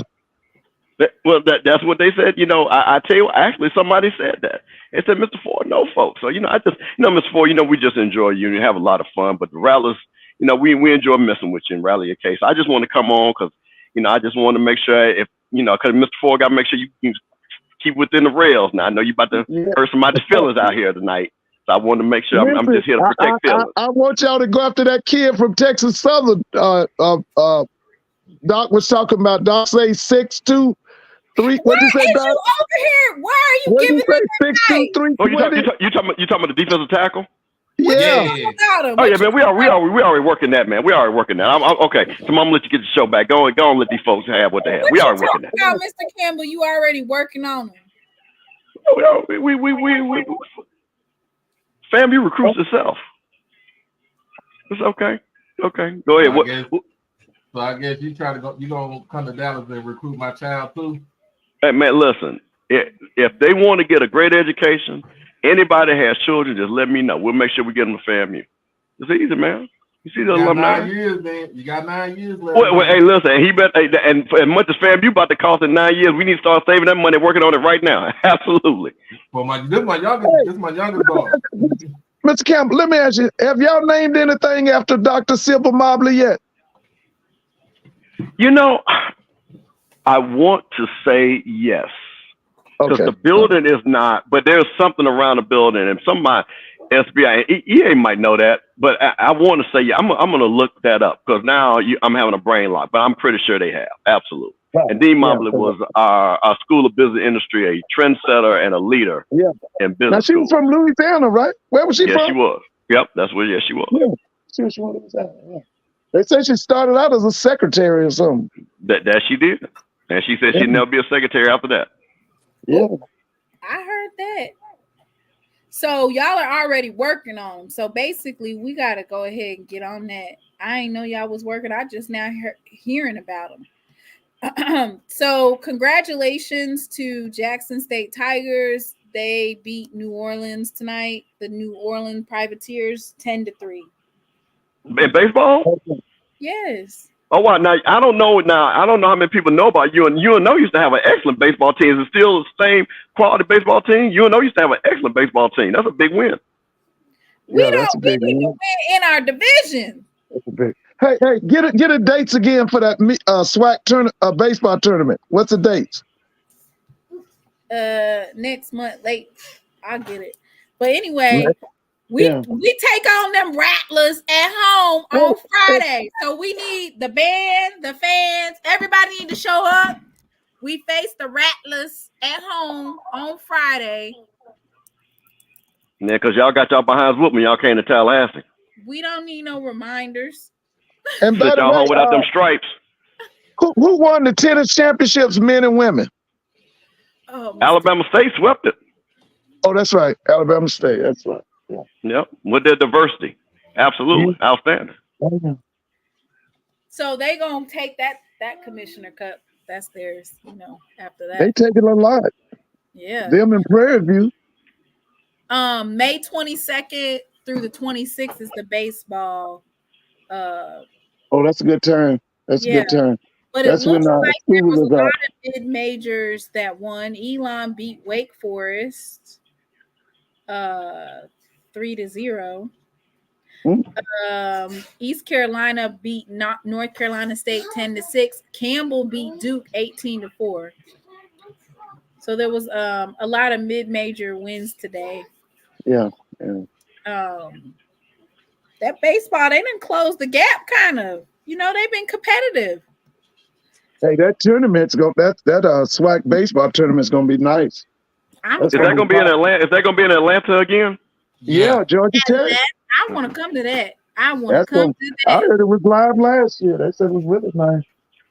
So, of course, we're going to do the 2024 Alabama State football schedule.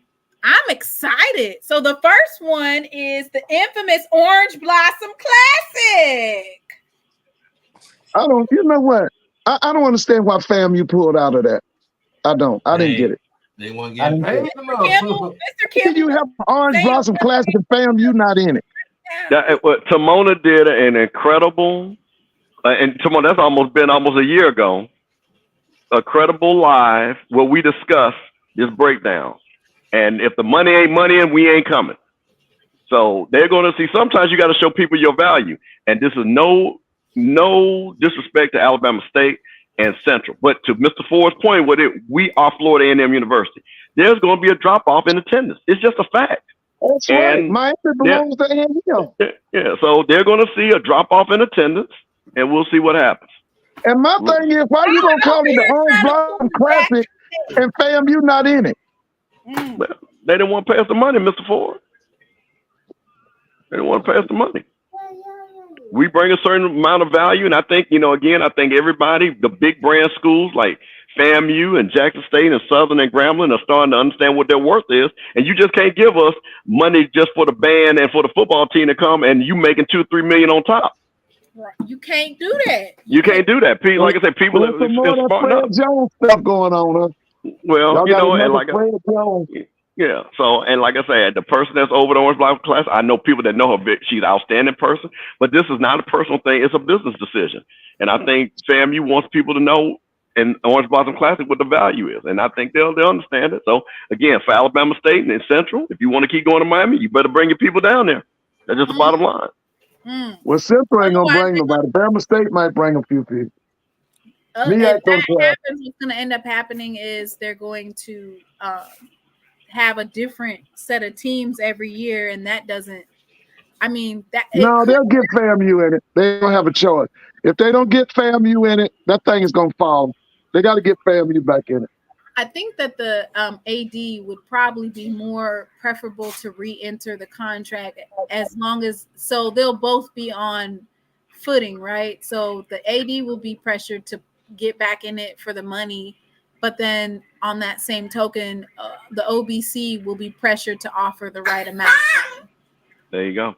And you know what? I'm gonna tell you, Mr. Ford. You know who needs to play in that game, and we talked about this. That should be the FAMU Tennessee State game. Yeah, that would be big. That should be FAMU and Tennessee, because that would make it easy for everybody involved. Because first of all, there should be a SWAC game. Like I say, Jack State fan. It was great for TV and everything, but it hurt the conference because the game was so early and everything. Yeah. So that game should be home and home because I think that's better inventory for the SWACs. But as far as that game should be FAMU and Tennessee State. So EA said, Mr. Campbell asked me about JSU in the middle. Yeah, y'all done lost a couple big people in the middle also, looks like. No. First of all, how? Because we lost one defensive lineman? Well, we only lost two. So, but no, you did not just lose two because we lost two starters. Starters. And you lost some that graduated. So you lost like 4 or 5. Well, everybody lost people that graduated. Y'all lost people that graduated. Peppers and those guys are not coming back. So I mean, everybody lost people that graduated. Linebacker. No, but I'm saying everybody lost people that graduated. You guys, you tell me nobody. So nobody on Jack State defensive line graduated. We ain't soft in the middle. Okay. We not soft in the middle by far. You better check Coach Callie's resume. Okay. Jack State not soft in the middle. Okay. And we ain't been soft for some years now. Oh Lord. Oh Lord. She said soft. Yeah, we ain't been soft for some years. Soft. Oh, they said we're about to lose a second defensive lineman. I don't know who that could be. And if probably it is, Jeremiah Williams. Well, why are you over here name dropping Doc? Hey, I don't know. Hey Doc, you think Bale will start this year with the Cowboys? Doc being messy. Why you keep trying to give all these people the Cowboys? Why? I'm saying, but you know the kid from FAMU down there, Marquise Bale, will he start this year? I know he played linebacker last year. My son's grandfather is a Cowboys he just loves the Cowboys, and he said that they moved Marquise Bell's position. To safety. He moved him back to safety. Yeah, he's going back. Awesome. I'm just wondering, will he start? Who is this? Marquise Bell. Marquise Bell should be back at safety. We need safety help regardless for the Cowboys. So he'll start? Will he start? He'll start. Hell, he better start. He's an HBCU player of the year. Yeah, he gonna start. No, but he also led the team in tackles too. So they had him at linebacker last year. Had him at linebacker last year. At 205. Yeah, he led the team in tackles. 205 pounds. But it was a good defensive strategy, but at certain times for him. But like when you playing teams that are real big as far as inside presence on the offensive line, like when we played the Eagles, and you got Jason Kelsey coming in, a pulling center that you will never see something like that ever again. Like a center that as soon as he had the ball, he's pulling. And he's going full speed. We were just light at the, because you got Michael Parsons playing it with his hand in the dirt. We lost Vander Esch with his neck injury, so he had to retire this year. Yeah, he gave up. And then we really like if we really think about it, our linebackers was really Donovan Wilson and Marquise Bell. Both of them are the same type of player. And then both of them were light. Both of them were light. Yeah, Donovan is like 215, but they got Marquise listed at 215. Because during the season they had him at 205. He did bulk up though. So we had J-Ron Curse that's playing safety, and then we got some other players that were playing. I forgot who else was playing safety. He was in Tallahassee this week at the Florida State golf tournament or something. Mm-hmm. So we got like it was light. So with this, I mean, I know we talk, the draft coming up. We're gonna be looking for some linebacker help too, and we're gonna also look at linebacker help coming in free. Doc, how old is Jerry Jones now? 81. So he's still running it, or is his son running it? So Jerry is basically running. He's still the owner of the team. He's still the owner, the president, and the general manager. Them titles ain't never going nowhere. But Steven does more of the football operations than what Jerry was doing. Yeah, Jerry knows that his time is limited right now. So that's the reason why he handed off the reins to Steven. He would have had Charlotte do it, but she don't want them problems. Oh yeah. Hey, is Mr. Campbell still on there? Hey, yeah, Mr. Ford, did you see that Grambling just signed a D lineman from the University of Tulsa? No. What size? What kind of size? James England, defensive line from the University of Tulsa, signed with Grambling. So I guess they must have heard that's mine. They've been over there X81. Well, listen, what kind of size? What kind of size they talking? What kind of size? Well, let's pull them up. Somebody just says, "Hey, Mr. Cameron, here, let Mr. Ford know what is going on with recruiting since he hadn't been keeping up with it." Somebody just texted me that. I said, "Okay, I didn't know who." And I was going to ask you the question: what you think about South Carolina State getting Benedict's former quarterback? I'm not shocked by that, right? Are we shocked by that? So I wasn't shocked by it. Yeah, we're not shocked by that. And I mean, I think that's a good pickup. I think that's a good pickup. Put them in the Celebration Bowl? No. Hey man, this kid is 6'4", 287.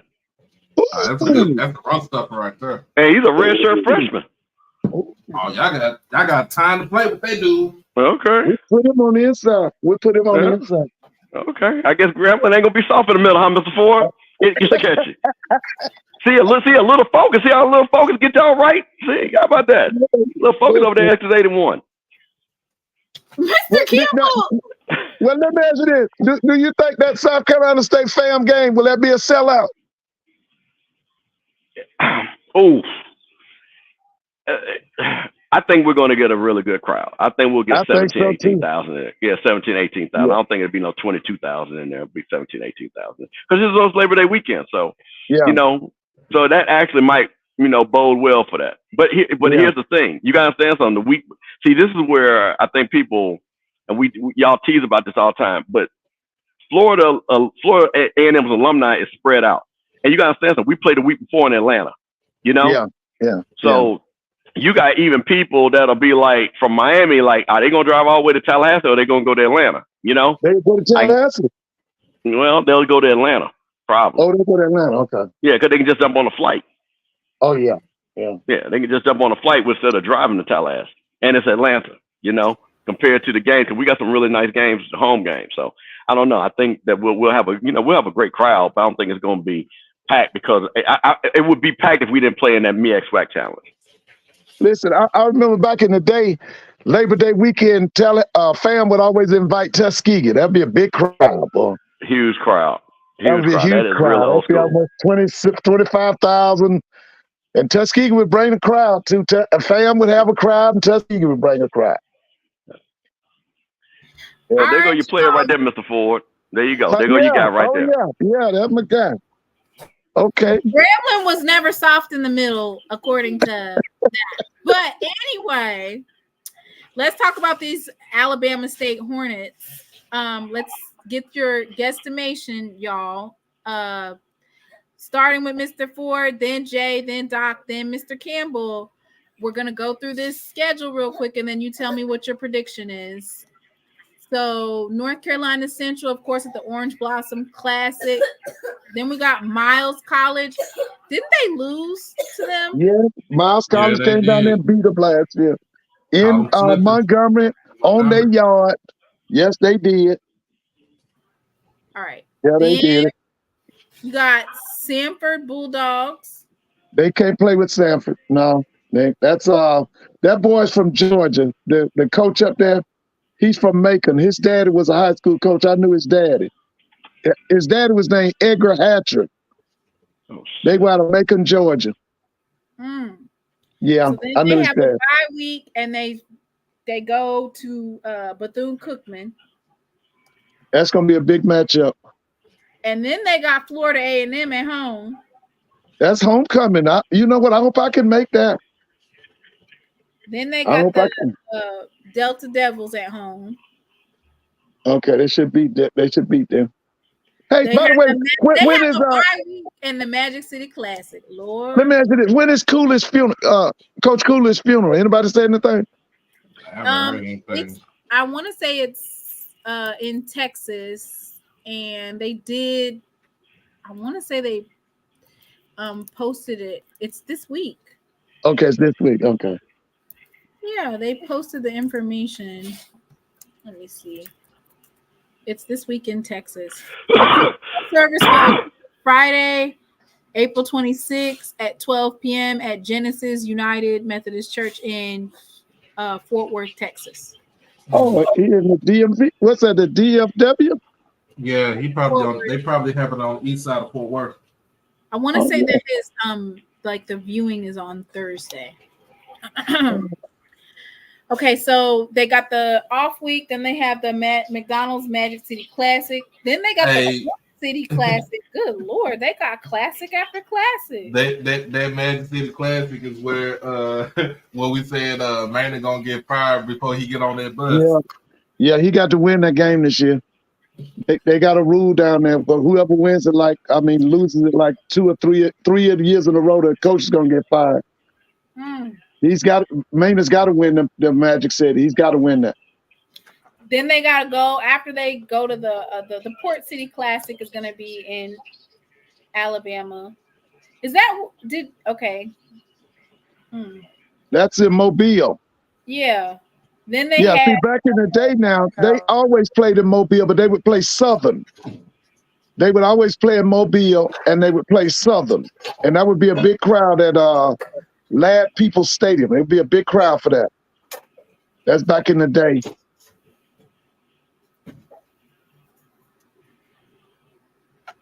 Ooh, I need to stay off Twitter. All right, then they play the G-Men. They G-Men in the hole. They coming to us and we go to them. Y'all going to the hole? I only know of a couple of holes. They got the Glory Hole at FAMU, and then they got the hole at Grambling. Don't forget about the hole at Tennessee State now. Okay, there's stadium. Oh, they call it the hole. Then they go to Jackson State comes to Alabama State Stadium. Oh, that's gonna be a big their Super Bowl. Yeah, that's a big.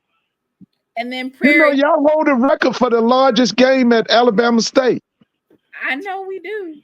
Yeah, the year that Dion went in there. Crazy, right? Yeah, that's the biggest game. Then maybe Fam might break that. You think Fam will break it? No, Turkey Day Classic. Fam, you don't travel nowhere.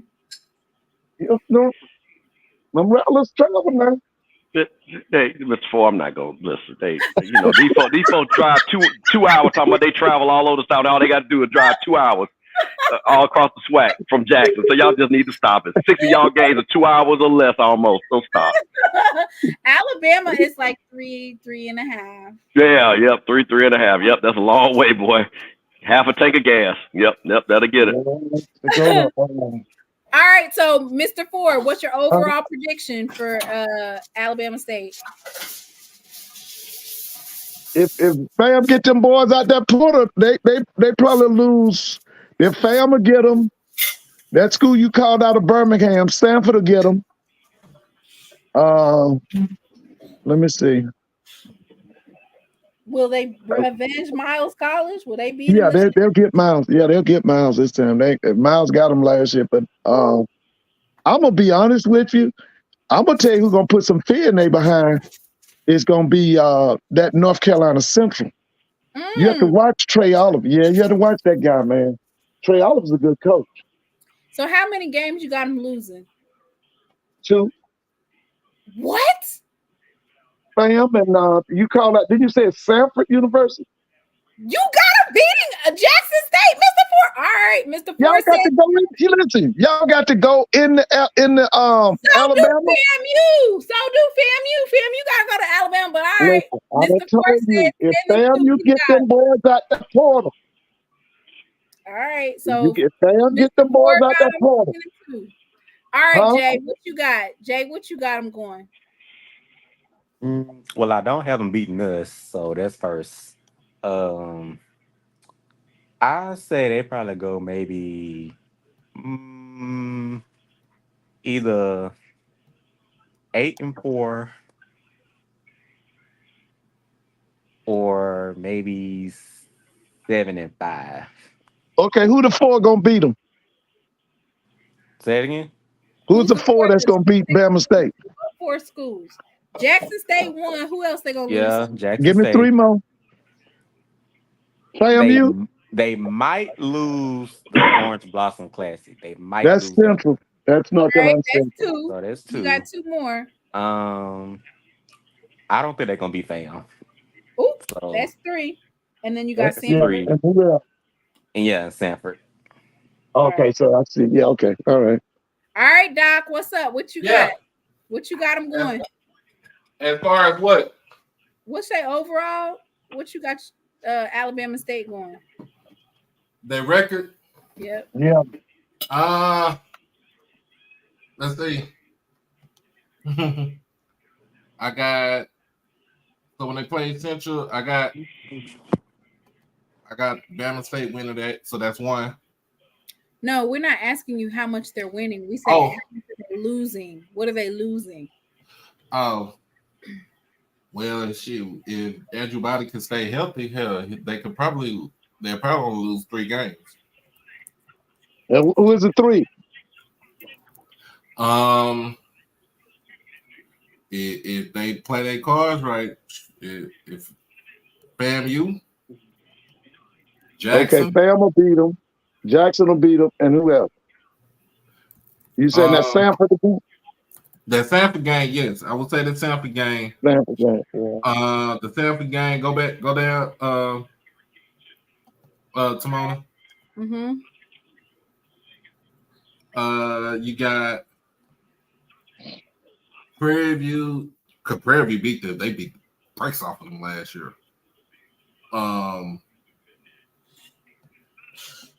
Do they got Prairie View coming to Montgomery? Yep. Yep. Okay. It says Prairie View's the only team they haven't beaten in the last 6 years. Wait a minute. Prairie View, Alabama State hasn't beaten Prairie View in the last 6 years? Wait, for real? So that meant Dooley dominated Alabama State?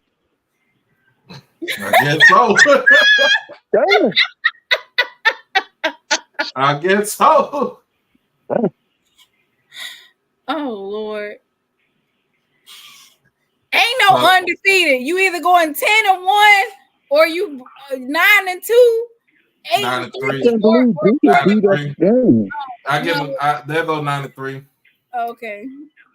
I give them 9-3. But it all hinges on Andrew Body. All right. Bishop Campbell, who actually got to see Andrew Body in action, even though they didn't really play a spring game. What's your overall? Well, here's the thing. I'm gonna set the table. The last 3. No, I want you guys to think about this, and I'm gonna reference something. The last 3 SWAC champions, Jack State twice, and FAMU. Those were dominant teams that did not lose a game in the conference, right? I'm gonna ask everybody: do you all believe that this Alabama State team is on par with those 2 teams? No. Okay, so let's start right there.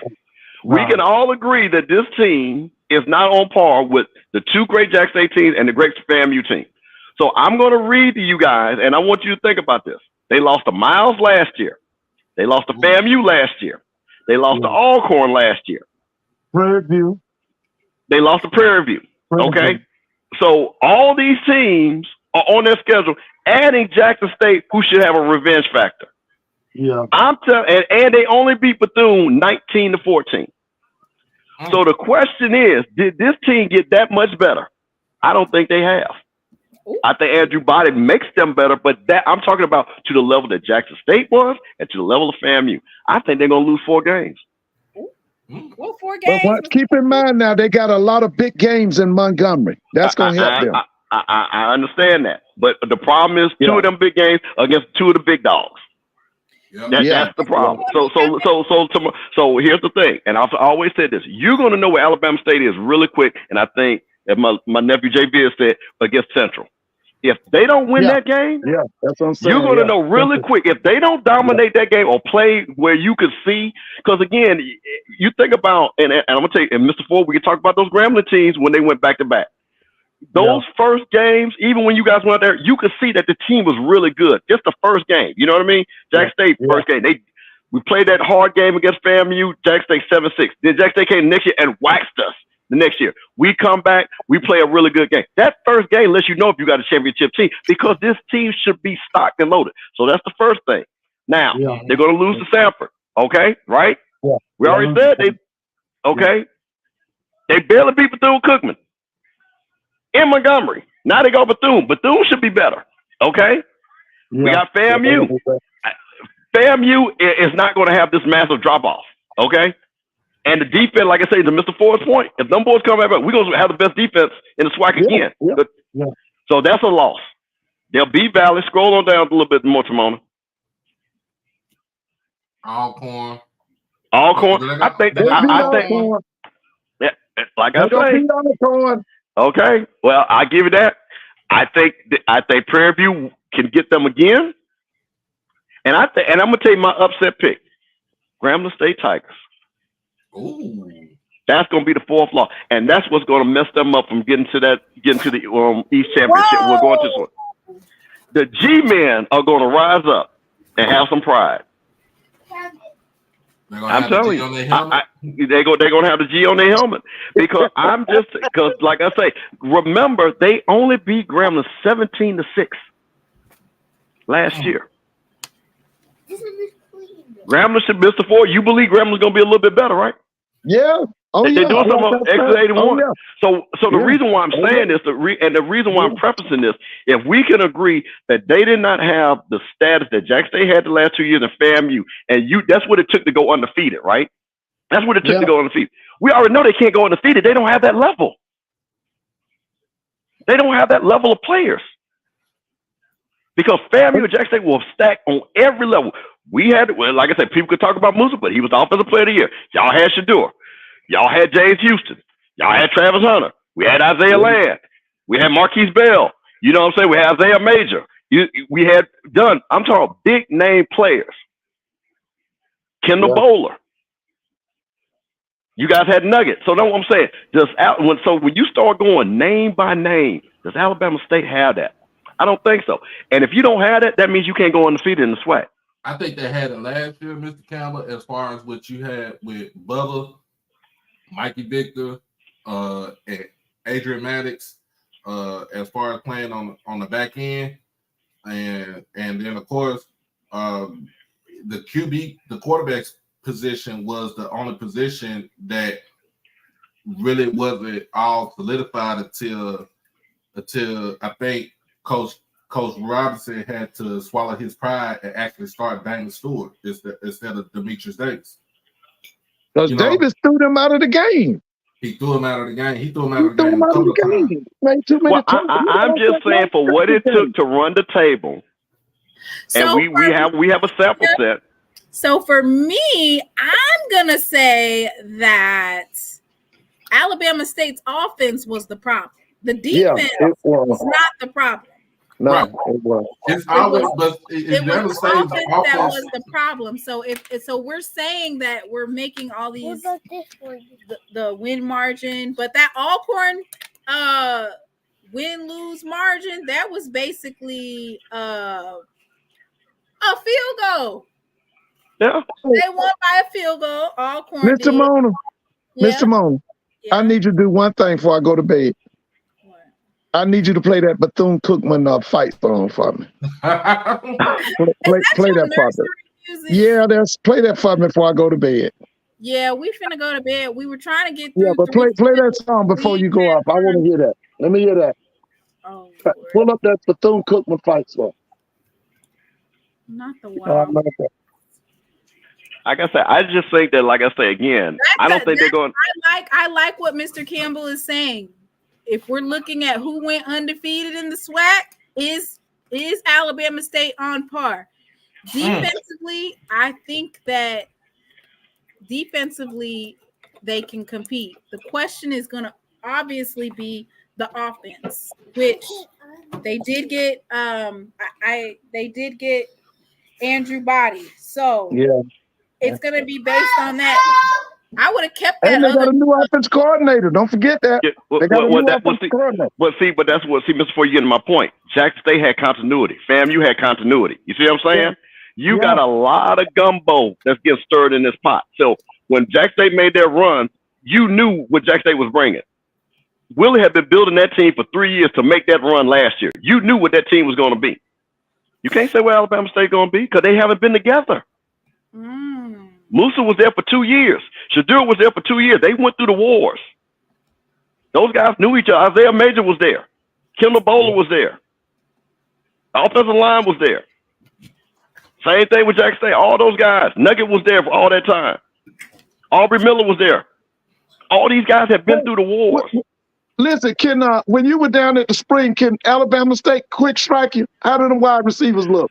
Well, see, this is. I'm gonna say this again. Andrew threw 3 or 4 beautiful balls, but here's the problem with the spring game. Here's the problem with the game. You don't know what you really got.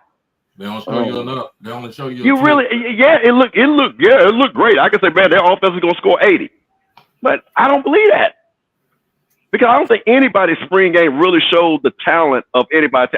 If anybody said, "Oh, our spring game just showed how great our team was," Jack, they had a so-so spring game. We had a so-so spring game. Bethune-Cookman had a crazy spring game. You know what I'm saying? And these teams are going to be good. I think spring games now are not the same measurement as they were in the past. That's just me personally. Not now. What we used to do in the spring game was put in your new stuff. We really we didn't do a lot of competitive stuff. We were basically teaching, and that was back in the day. We were teaching in the spring. Well, that definitely didn't happen at Alabama State. And I'm not saying that's right or wrong, okay? I want to be clear. This is not me criticizing how they ran their spring game. Because I talked, like I said, again, I interviewed Coach Robinson. And one of the biggest things was he was just, to his point, they were just trying to get the mechanics of them calling the offense of what they wanted to do. You know what I mean? They had a different mission on a lot of things. So to your point, they couldn't work on certain fundamentals because they just had to get their calls together, which makes sense. You know, so I'm not going to sit up there and say Alabama State was going to be a good team. But I'm just saying for us to sit back and they're going to go 10-1 like FAMU and Jack State, that's not happening. That's not. There's no way they can. Because see, the thing about it, you got to have a certain level. Because think about Jackson State, and I'll give 2 games, and Southern was involved in both of them. Jackson State goes down to Southern, and that was one of the all-time classic games that Jackson State Southern and them played, and that was Shadur's freshman year, right? When Shiloh. So you think about that game.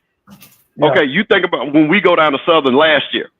Okay, our backs against the wall. We come with a drive, win that game.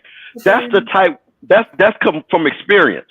That's because everybody trusts everybody that, hey, we're not going to lose this game. And all I'm saying is Alabama has not went through those games like that. Not together. And that's what's going to happen when you get on the road with the SWAC. That's what's going to happen when Jackson State comes in. You got to understand something. When Jackson State and FAMU come in those games, Jackson State and FAMU not going to be scared. Well, I mean, they are bringing about 10 to 15,000 with them. Yeah. At 20. So they're not going to be scared coming into that stadium. And that's the thing about it. It's going to be a level of confidence that Jackson State and FAMU are going to have walking in that stadium. Now FAMU's closest game is Alabama State, right? That's how far is Tallahassee from Montgomery? 3.5 hours. So that's your closest rival, isn't it? I mean, driving wise, that's like I said again. that ain't on the top list. But I'm the just top saying, list is Bethune-Cookman and Jackson State and Southern. That's the closest school to you, right? Correct. So that's what I'm saying. Y'all should bring 15,000 up there. No. Well, it's gonna be a lot of people coming to that game. I believe that, but it's homecoming. So again, if people can find hotel rooms and get in there, because you got that majority of people that go to FAMU don't live in Tallahassee. It's not like Jackson and Baton Rouge. Because that Atlanta crew is definitely gonna come down. Yeah. Oh yeah. Well, yeah. That's what I'm gonna do. I might drive and just turn right back around. Well, yeah, because that's only 120 miles from Atlanta. Yeah, that's an easy ride. We just did that and turn right back around. Yeah, and EA said Cookman's even closer, so it's second closest, if not else. Okay, Cookman is closer than Bama State. That's what EA says. Which I mean, again, it's 6.5. We're like they're under 4 hours, so it doesn't matter. They're both under 4 hours. Yeah, that's an easy ride. It's just like Jack State going to Southern. Timoni, let me hear my song now. I got to go to bed. Mr. Ford, you asked 10 different questions. All right. No, let me hear my song before I go to bed. I'm getting ready to play. So I'm going to do mine. So I have Alabama State losing to Bethune-Cookman.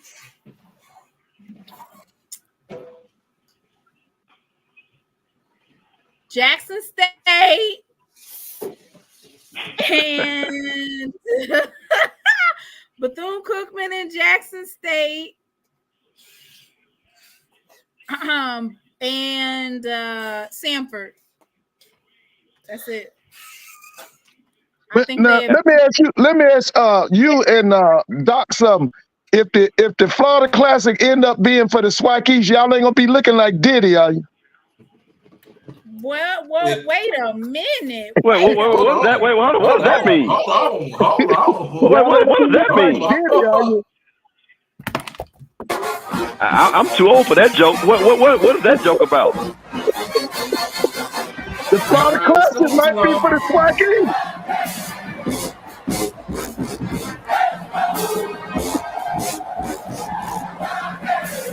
East. One time for my daughter's school.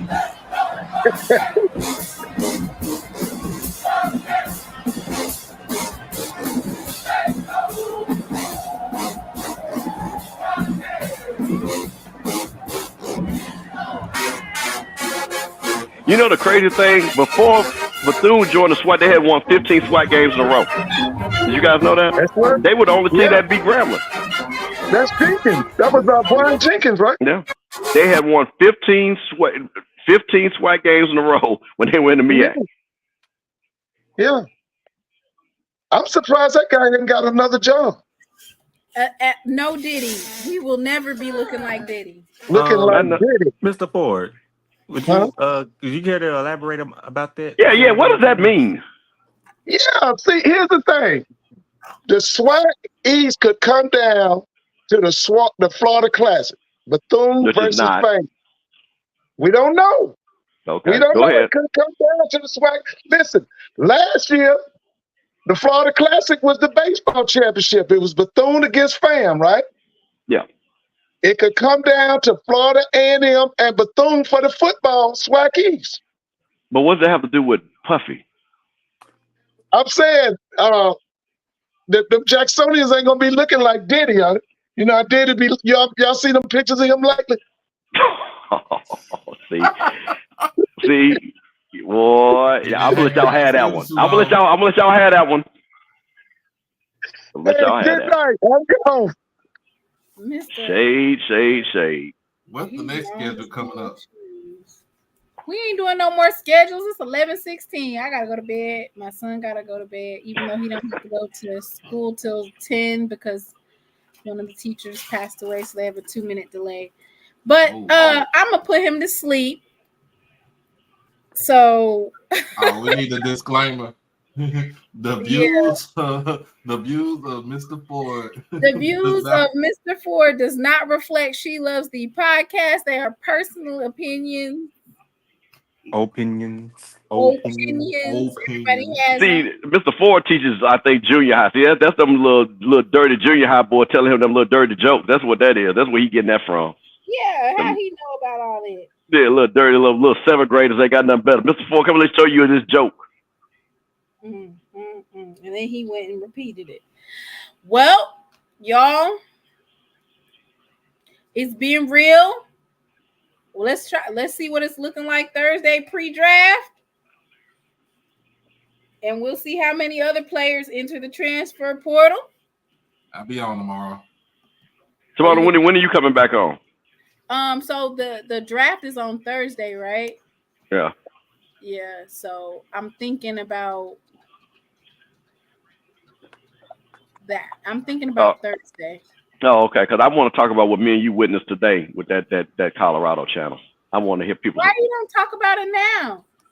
Well, you say you getting ready to go. You say you getting ready to go. That's why I was, That takes 3 minutes for you to talk about the cult that's over there in Boulder. I just need people to explain this to me. Okay, I'm confused. I'm a black man, and I root for everybody black. I really do. But I watched 2 hours of black people, and no white people, black people, literally losing their mind over a school that they could not find on a map. And I just need people to explain that to me. I mean, maybe I'm too deep in this thing, but I'm talking about you had black people that really thought they knew what Colorado was about, thought they knew about these players, and was talking about the players that they were going to get. Is that like a thing? I mean, what is that?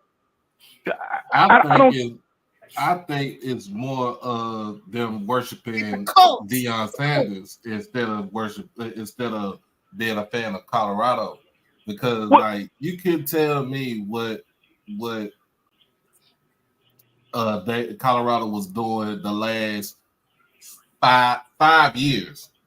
But I don't mean to cut you off, but let me explain. So this is what I'm confused about. So now you leading to my point. If they were a fan of Prime now, and me and Timona watched this, why would these people not support Jackson State then when Prime was at Jackson State? Because these people were clearly, they were talking, he was at Jackson State, that didn't mean nothing. But when he got to Colorado, this whole it all means something. It all means something. So to me, if you supported Prime, why wouldn't you support him when he was at Jackson State? That's all I'm trying to understand, that black mentality. Because the thing to me, if I'm a black person, right, the blackest thing that Prime did was being at Jackson State. The blackest thing that happened to Prime was a HBCU that actually gave him this degree. The blackest thing that happened to Prime was him getting a job from an HBCU. So that's what I was just baffled by that. How can you say you down with Prime, but you wasn't down with Prime when he was at Jackson State, which to me was way bigger than him being at Colorado, and what I mean for the culture, actually, what it really meant.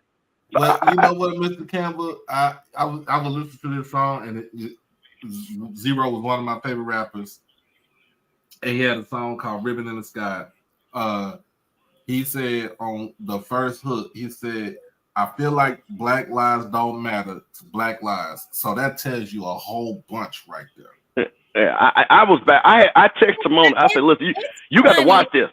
Yeah, I watched it, but you know what? What's funny is that Prime went 4-8 last year, and they're acting like kids leaving a losing team is right.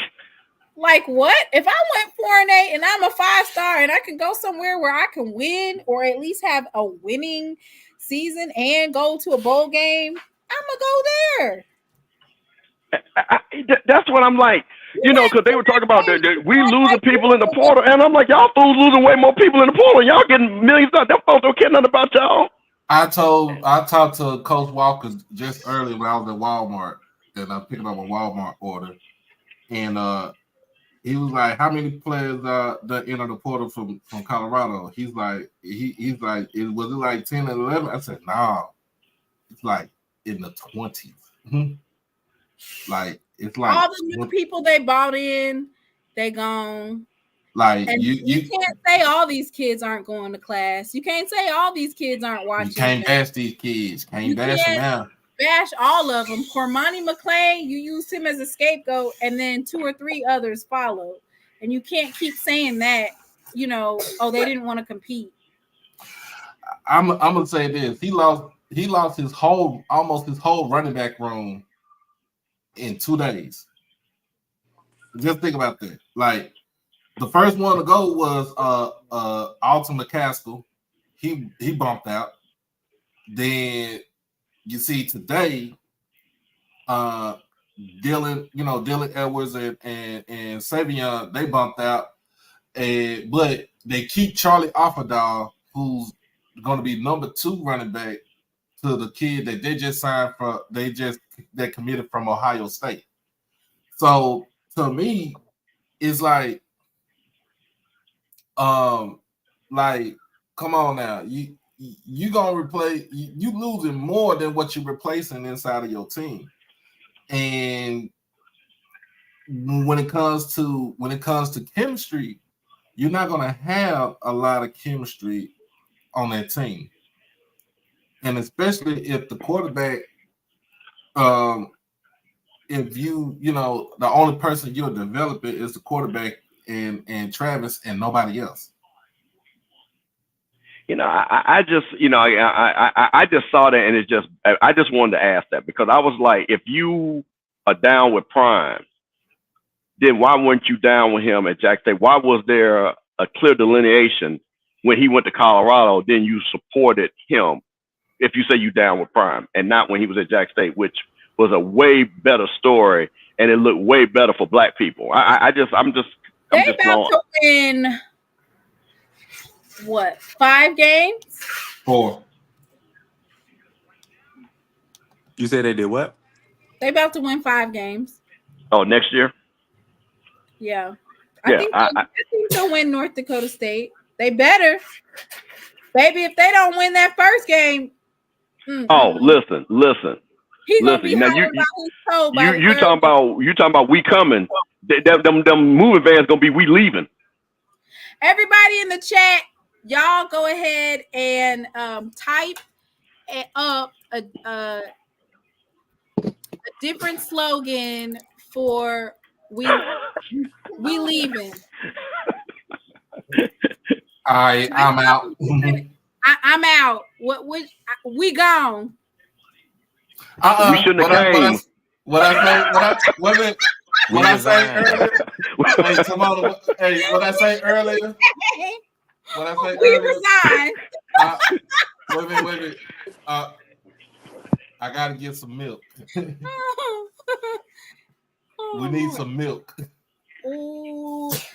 Doc said I went to go get some milk. That means we ain't returning. We gone. We missed the flight. Here's my 2 weeks notice. Oh Lord. Yeah, man. It's rough up there for them folks. It's rough. We left. If they lose to North Dakota State, that tells you everything. Well, let me tell you something, Don. I told somebody this. You know how bad North Dakota State wanted to play Jackson State, right? How bad? Don't you think that they got that on triple for them playing Colorado? Baby, they are coming with everything they got. Everything. Triple. That smoke that they wanted to have for Jack State, trust me, behind closed doors, they got it triple for Colorado. They have so much smoke for us, but they didn't want to come to us first. Well, that's what I meant. They were trying to goad y'all over when you come up here and all that. You know what I'm saying? Like that. But I'm talking about, that was the whole thing. Jack State playing North Dakota. But I'm telling you all that it is going to be triple.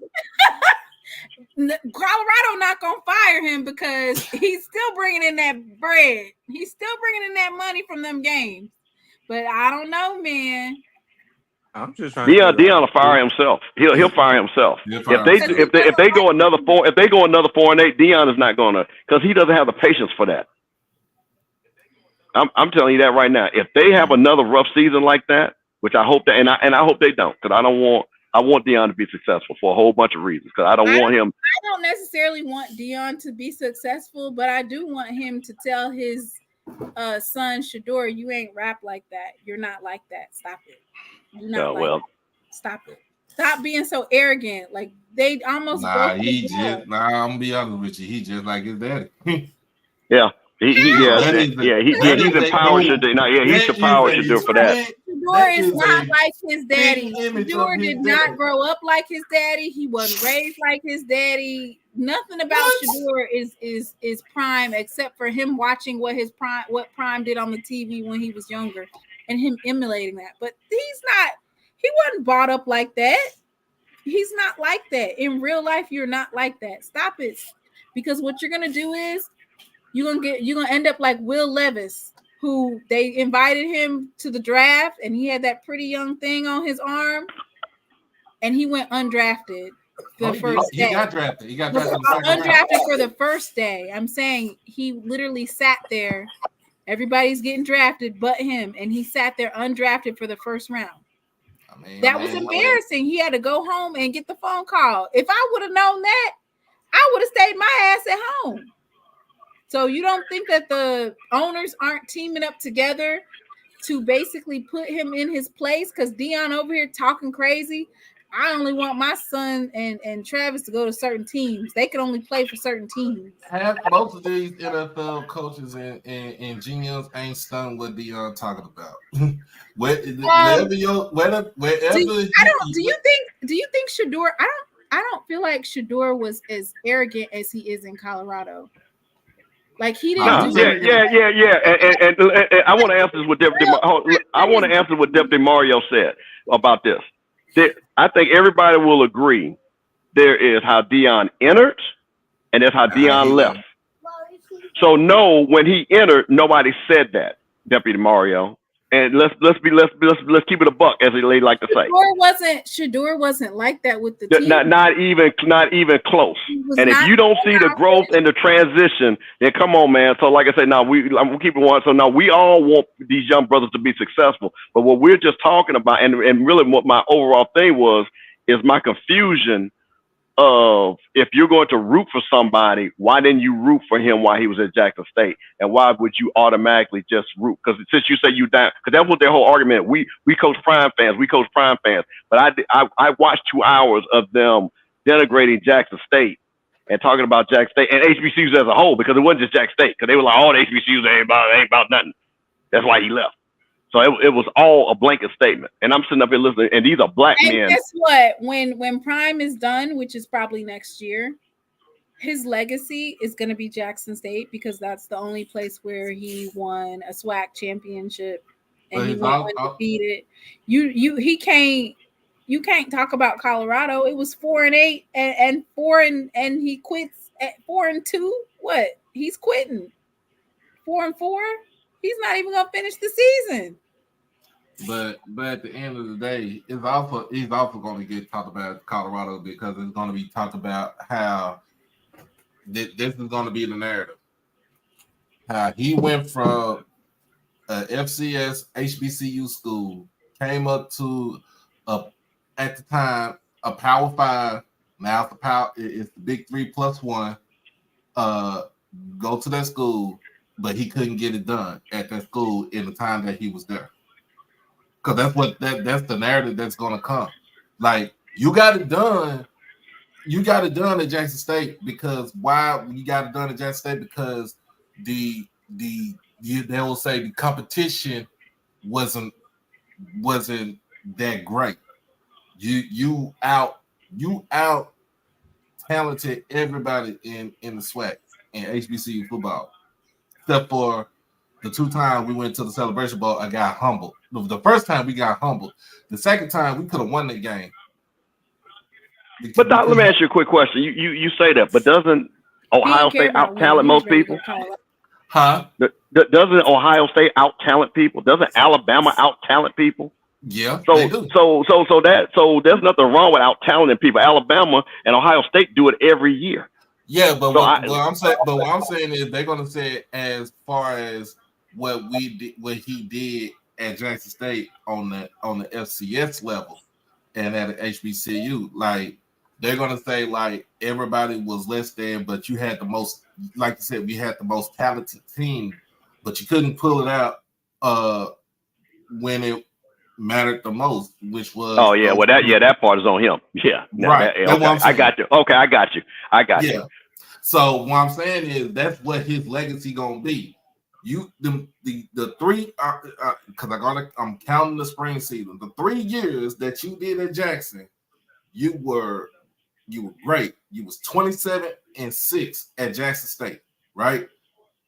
You get to Colorado, the first season you get to Colorado, you was 4-8. Now, what you gonna do after this one? What you gonna do for this season? Because if you go 4-8 or you go 3-9 again, and you playing in the Big 12 this season, it is gonna say, like, as far as a coach moving up from the FCS level to the FBS level, y'all ain't cut out for this. You know what I'm saying? You're not cut out for this type of It'll only be for situation. Dion.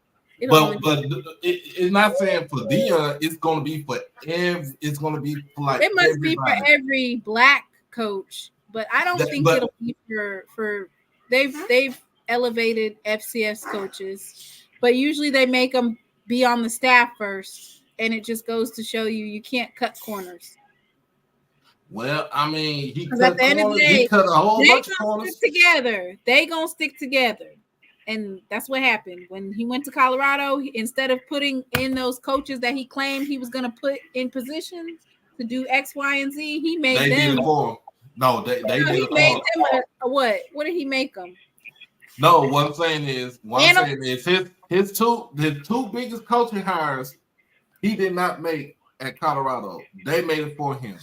The offensive coordinator was Sean Lewis. The defensive coordinator was I'm saying that Charles Kelly. He had a chance to do what he claimed. Right, he had a chance to do what he said. I'm trying to get black coaches, and now he's talking about they can go to the FCS. How are you gonna elevate and then go back down? What was the purpose of you doing all that wolfing? And see, that's the reason why you think about it like y'all don't come back to HBCU. Like I was saying, but I would say like this. Over here where you said that there's not fresh air and the mountains ain't crisp and cool. Don't come back to HBCUs after that job's no longer available. We don't want to see you at in HBCU spaces after you made the statements about Colorado's this and Colorado's that. Please don't come back. I'm just still trying to figure out who does Colorado Black America's football team. Them jokers did last season. But what I'm saying is like you had a coach like Dennis Thurman, who was your defensive coordinator at Jackson State. When he gets to Colorado, he's a freaking analyst. Now he's the defensive coordinator at Hawaii. When Sean Lewis left Kent State as their head coach, he becomes an offensive coordinator, gets demoted, but he gets the damn head coaching job at San Diego State. The only position coach that was on there, the coordinator that I feel like didn't deserve to get another job was Charles Kelly because he was trash.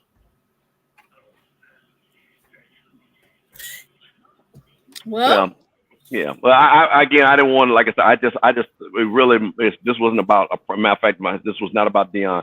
This was just me talking about the mentality of certain black people. I would just DDRs. Especially when you were grown. I'm sorry, Mr. Campbell. When you a grown ass man and you going after an 18-year-old kid. I think that's what blew my mind. That was the thing that I think I was just most disgusted at. That I saw these grown men that and like I say, it's nothing wrong with you not going to college, because I got plenty of people in my family that didn't even go past 6th grade. But it's a level you can still be intelligent. It has nothing to do with education. But these jokers ain't set not one foot on any college campus. Damn sure ain't set foot on Colorado and gonna tell this kid about Colorado and what he need to be doing. I don't understand that. And on top of that, are we not gonna forget that Deion Sanders is the starting point for not going to class? Well, I can't forget it because I was in FAMU when they created that rule. You made the rule. I was there. I'll tell you a funny story that even before that, he was playing baseball for the Yankees. Okay, so before that year that we're talking about, he had to come back and go to summer school, and he had to take like an algebra class, some class they should have took his freshman year.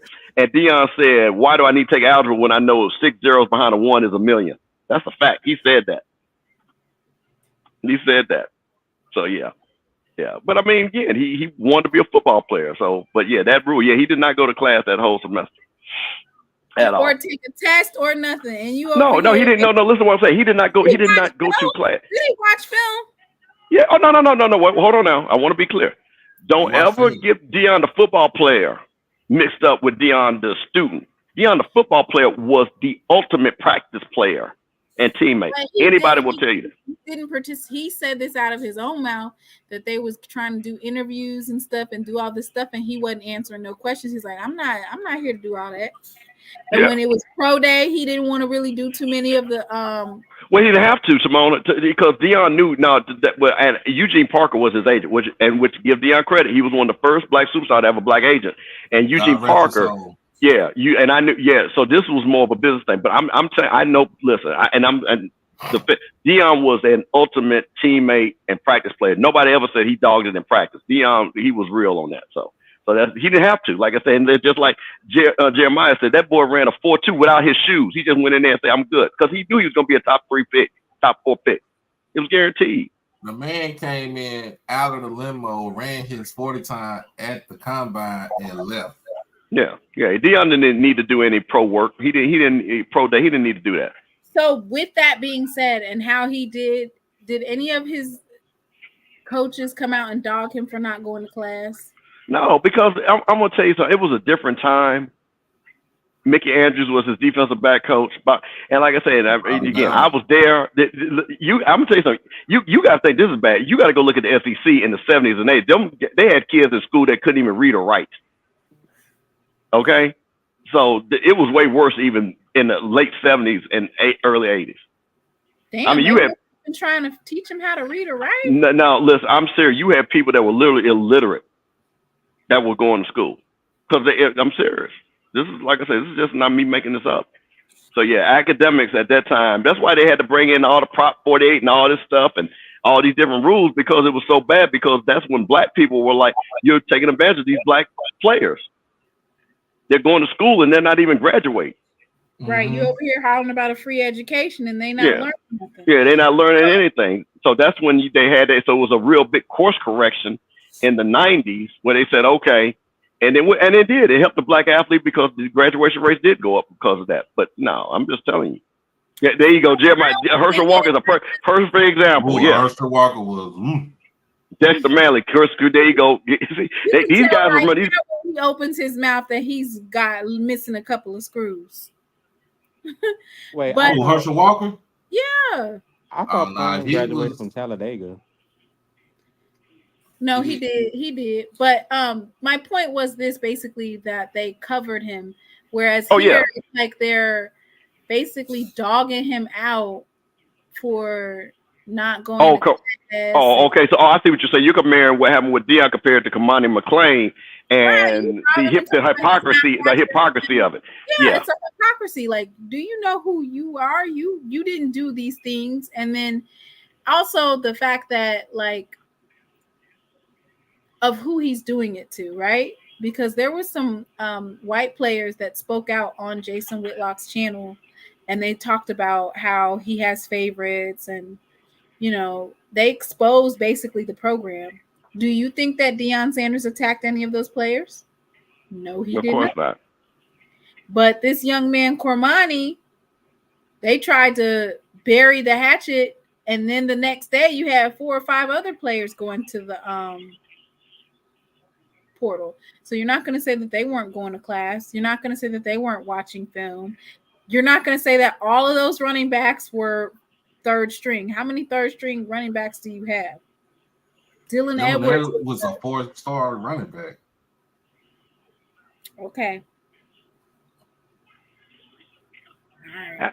Yeah, well, I just appreciate everybody in the chat just answering that question, because I'm old and I didn't come from, we weren't built like that. We didn't do stuff like that. I'm like, these jokers, I'm lost. Because when we would come, like I said, we rooted for everything black. You know what I mean? Point blank, period. So, and especially if you would have went to a black, if this had been when I was younger and somebody of Dion's stature had went to a black school, that's just like, when the old folks used to root for Joe Louis and Muhammad Ali and stuff like that. That's the way it would have been. So the fact that a certain group or segment did not think that was impressive, just, I don't know. I'm sorry. Come on, I'm shut up. Okay, I'm good. All right. Well, in honor of the transfer portal and what's been going on, of course, I'm going to play my favorite meme of all time on the way out. And that was supplied by none other than the infamous Uncle Bundles, because you're the one that gave it to me. I sure did. Because that's the way we felt when OBG was messing with our money and our coach. Who was OBG? Original big girl. that we did not give her that nickname. Her girl gave her that nickname, so I'm just saying her girl called her that. That's our AD. Did you see when Haley Barber used me? Wait, you said who? Wait a minute, Haley Barber. Haley Barber? Look at it, Mr. Campbell. Look at the thing. He used me in his ad campaign. I was a freshman at Jackson State University. She got catfish. You were in the College of Business. I had to be a freshman because in College of Business they didn't play that. You had to dress up. You got catfish. I was looking off, and a professional photographer took my picture. And look at that. To hundreds of thousands of Black Mississippians all over the world. That is hilarious. Look at you with your big old Jackson State hoodie on. They made green. Oh my God. Yeah. But anyway, y'all have a good night. Wait, Mr. Campbell, hold on. You said OBG was who again? Original big girl. That's our athletic director, and there was a very somebody said that they were her friend, and that's what she calls herself, the original big girl. Yeah, because I saw your post, so I was like, who is that? Yeah, that's our AD. So I don't want anybody to think that we are being negative to her. That's her nickname for her. I don't know how you give your own. Y'all are being petty by calling her original big. No, I'm not. It's no different than y'all calling me Uncle Bundles. It is no different than y'all calling me Uncle Bundles. You made up Uncle Bundles. I didn't make up Uncle Bundles. Jess made up Uncle Bundles. I didn't make that up. Who made Jess that was up? being funny. Jess from Prairie View. She started that, and I wasn't. Lord. Yeah, she started that. So I just allowed y'all to say it because I would. That sound like something she would say though. Yeah. So she started. I didn't call myself. I'm not gonna give myself a nickname. Well, you embraced the Uncle Bundle, so then people. Well, exactly because I wasn't gonna let it be a joke that she was trying to make it. So I said I'll co-opt it. So there you go. Because she was trying to make it to be a joke. But you earned your nickname though. There you go. Shout out to Paris. Paris got her wig is on the way. Shout out to Paris for winning the contest too. Shout out to SheLovesThee for doing the contest. Thank you so much too. Thank you. This is the Super Bowl contest. We'll be waiting for Miss Paris and her video saying I weave. Do you? Yeah. She ordered some stuff. We had to get all the way from China, boy. She ordered special stuff. I like, good Lord. I had to get her stuff all the way from China. So So thank you for Timona for that. And thank you for all of you all for supporting Timona and my company. I really do. So that's my little also. Thank you. I really appreciate that. I really do. Because that was awesome. Do you miss Willie Simmons? Oh, absolutely. Yeah, of course. I mean, come on now. Listen. Because y'all know this. If Willie was sitting in that chair, the amount of players we would. Well, man, listen. That was me. Absolutely, we miss him. But Coach Cole's gonna do a great job. But y'all know. We all know. Just like if Deion would have came back there, we should do the third year. We all know what it would have been, right? So there you go. What was she talking about? Willie made it big time. I'm looking for a refund is doing to me. I cannot find it. I cannot believe I can't find it. Yes, EA, Paris is a woman. We're not giving no man no wigs over here. EA, is Paris a woman? We do have man units. I found it. Yeah, but we don't have no man. We don't have no man wigs. We have man units. That's what they're called. We ain't got no Uncle Jerome man wigs. No. If you gonna do that, you gotta do that on your own, bro. I ain't gonna pay for that. It's a man unit. How you gonna fix it? The transfer portal. You done messed me up. The transfer portal on this NIL deal. I done called the police because I'm doing a refund. I done sit up here and invested in the A refund NIL is deal due for a to player, me. and he going to transfer portal. Don't feel like I just been abused. I need my refund. God, it's really like this. You can't do the same like this. Ooh, I'm gonna sit out here till the police come. I'm gonna stay out here till the police come. Yeah, I need my money. I'm doing a refund. Because I'm doing one of me. I know. How you gonna fix? All them white folks is mad. They done That's the Colorado folks. They done invested in this collective. They've been paying these players a little stipend, all for them to go back into the transfer portal, regardless of how much money that they're giving them. Those deals are for name, image, and likeness. Those are marketing deals. Those are not pay for play. So you get what you pay for. You get what you pay for. Got that money, and those players are going straight to the portal. Yeah, exactly, and they got every right to under the contract. Let me go make my meme real quick. How you gonna fix it? Dylan Edwards is gone. How you gonna fix it? Kamani McClain is gone. How you gonna fix it? Tamona. All right. Sylvion Wilkerson. Savion. Simone, I'm about to clip this to make a meme just to let you know. All right. Oh my God. Did you just really say that out loud? He They did. done spent all that money to get him over there. 4-8 in the Big 12 this year. Lord, Well, let those black folks say what they say. 57 million. Dion made them 57 million. Dion made them 57 million. And do you know that they're still in the hole? That's how much in the hole they were in. He made them all that money, and they still have a deficit. But they in the deficit too?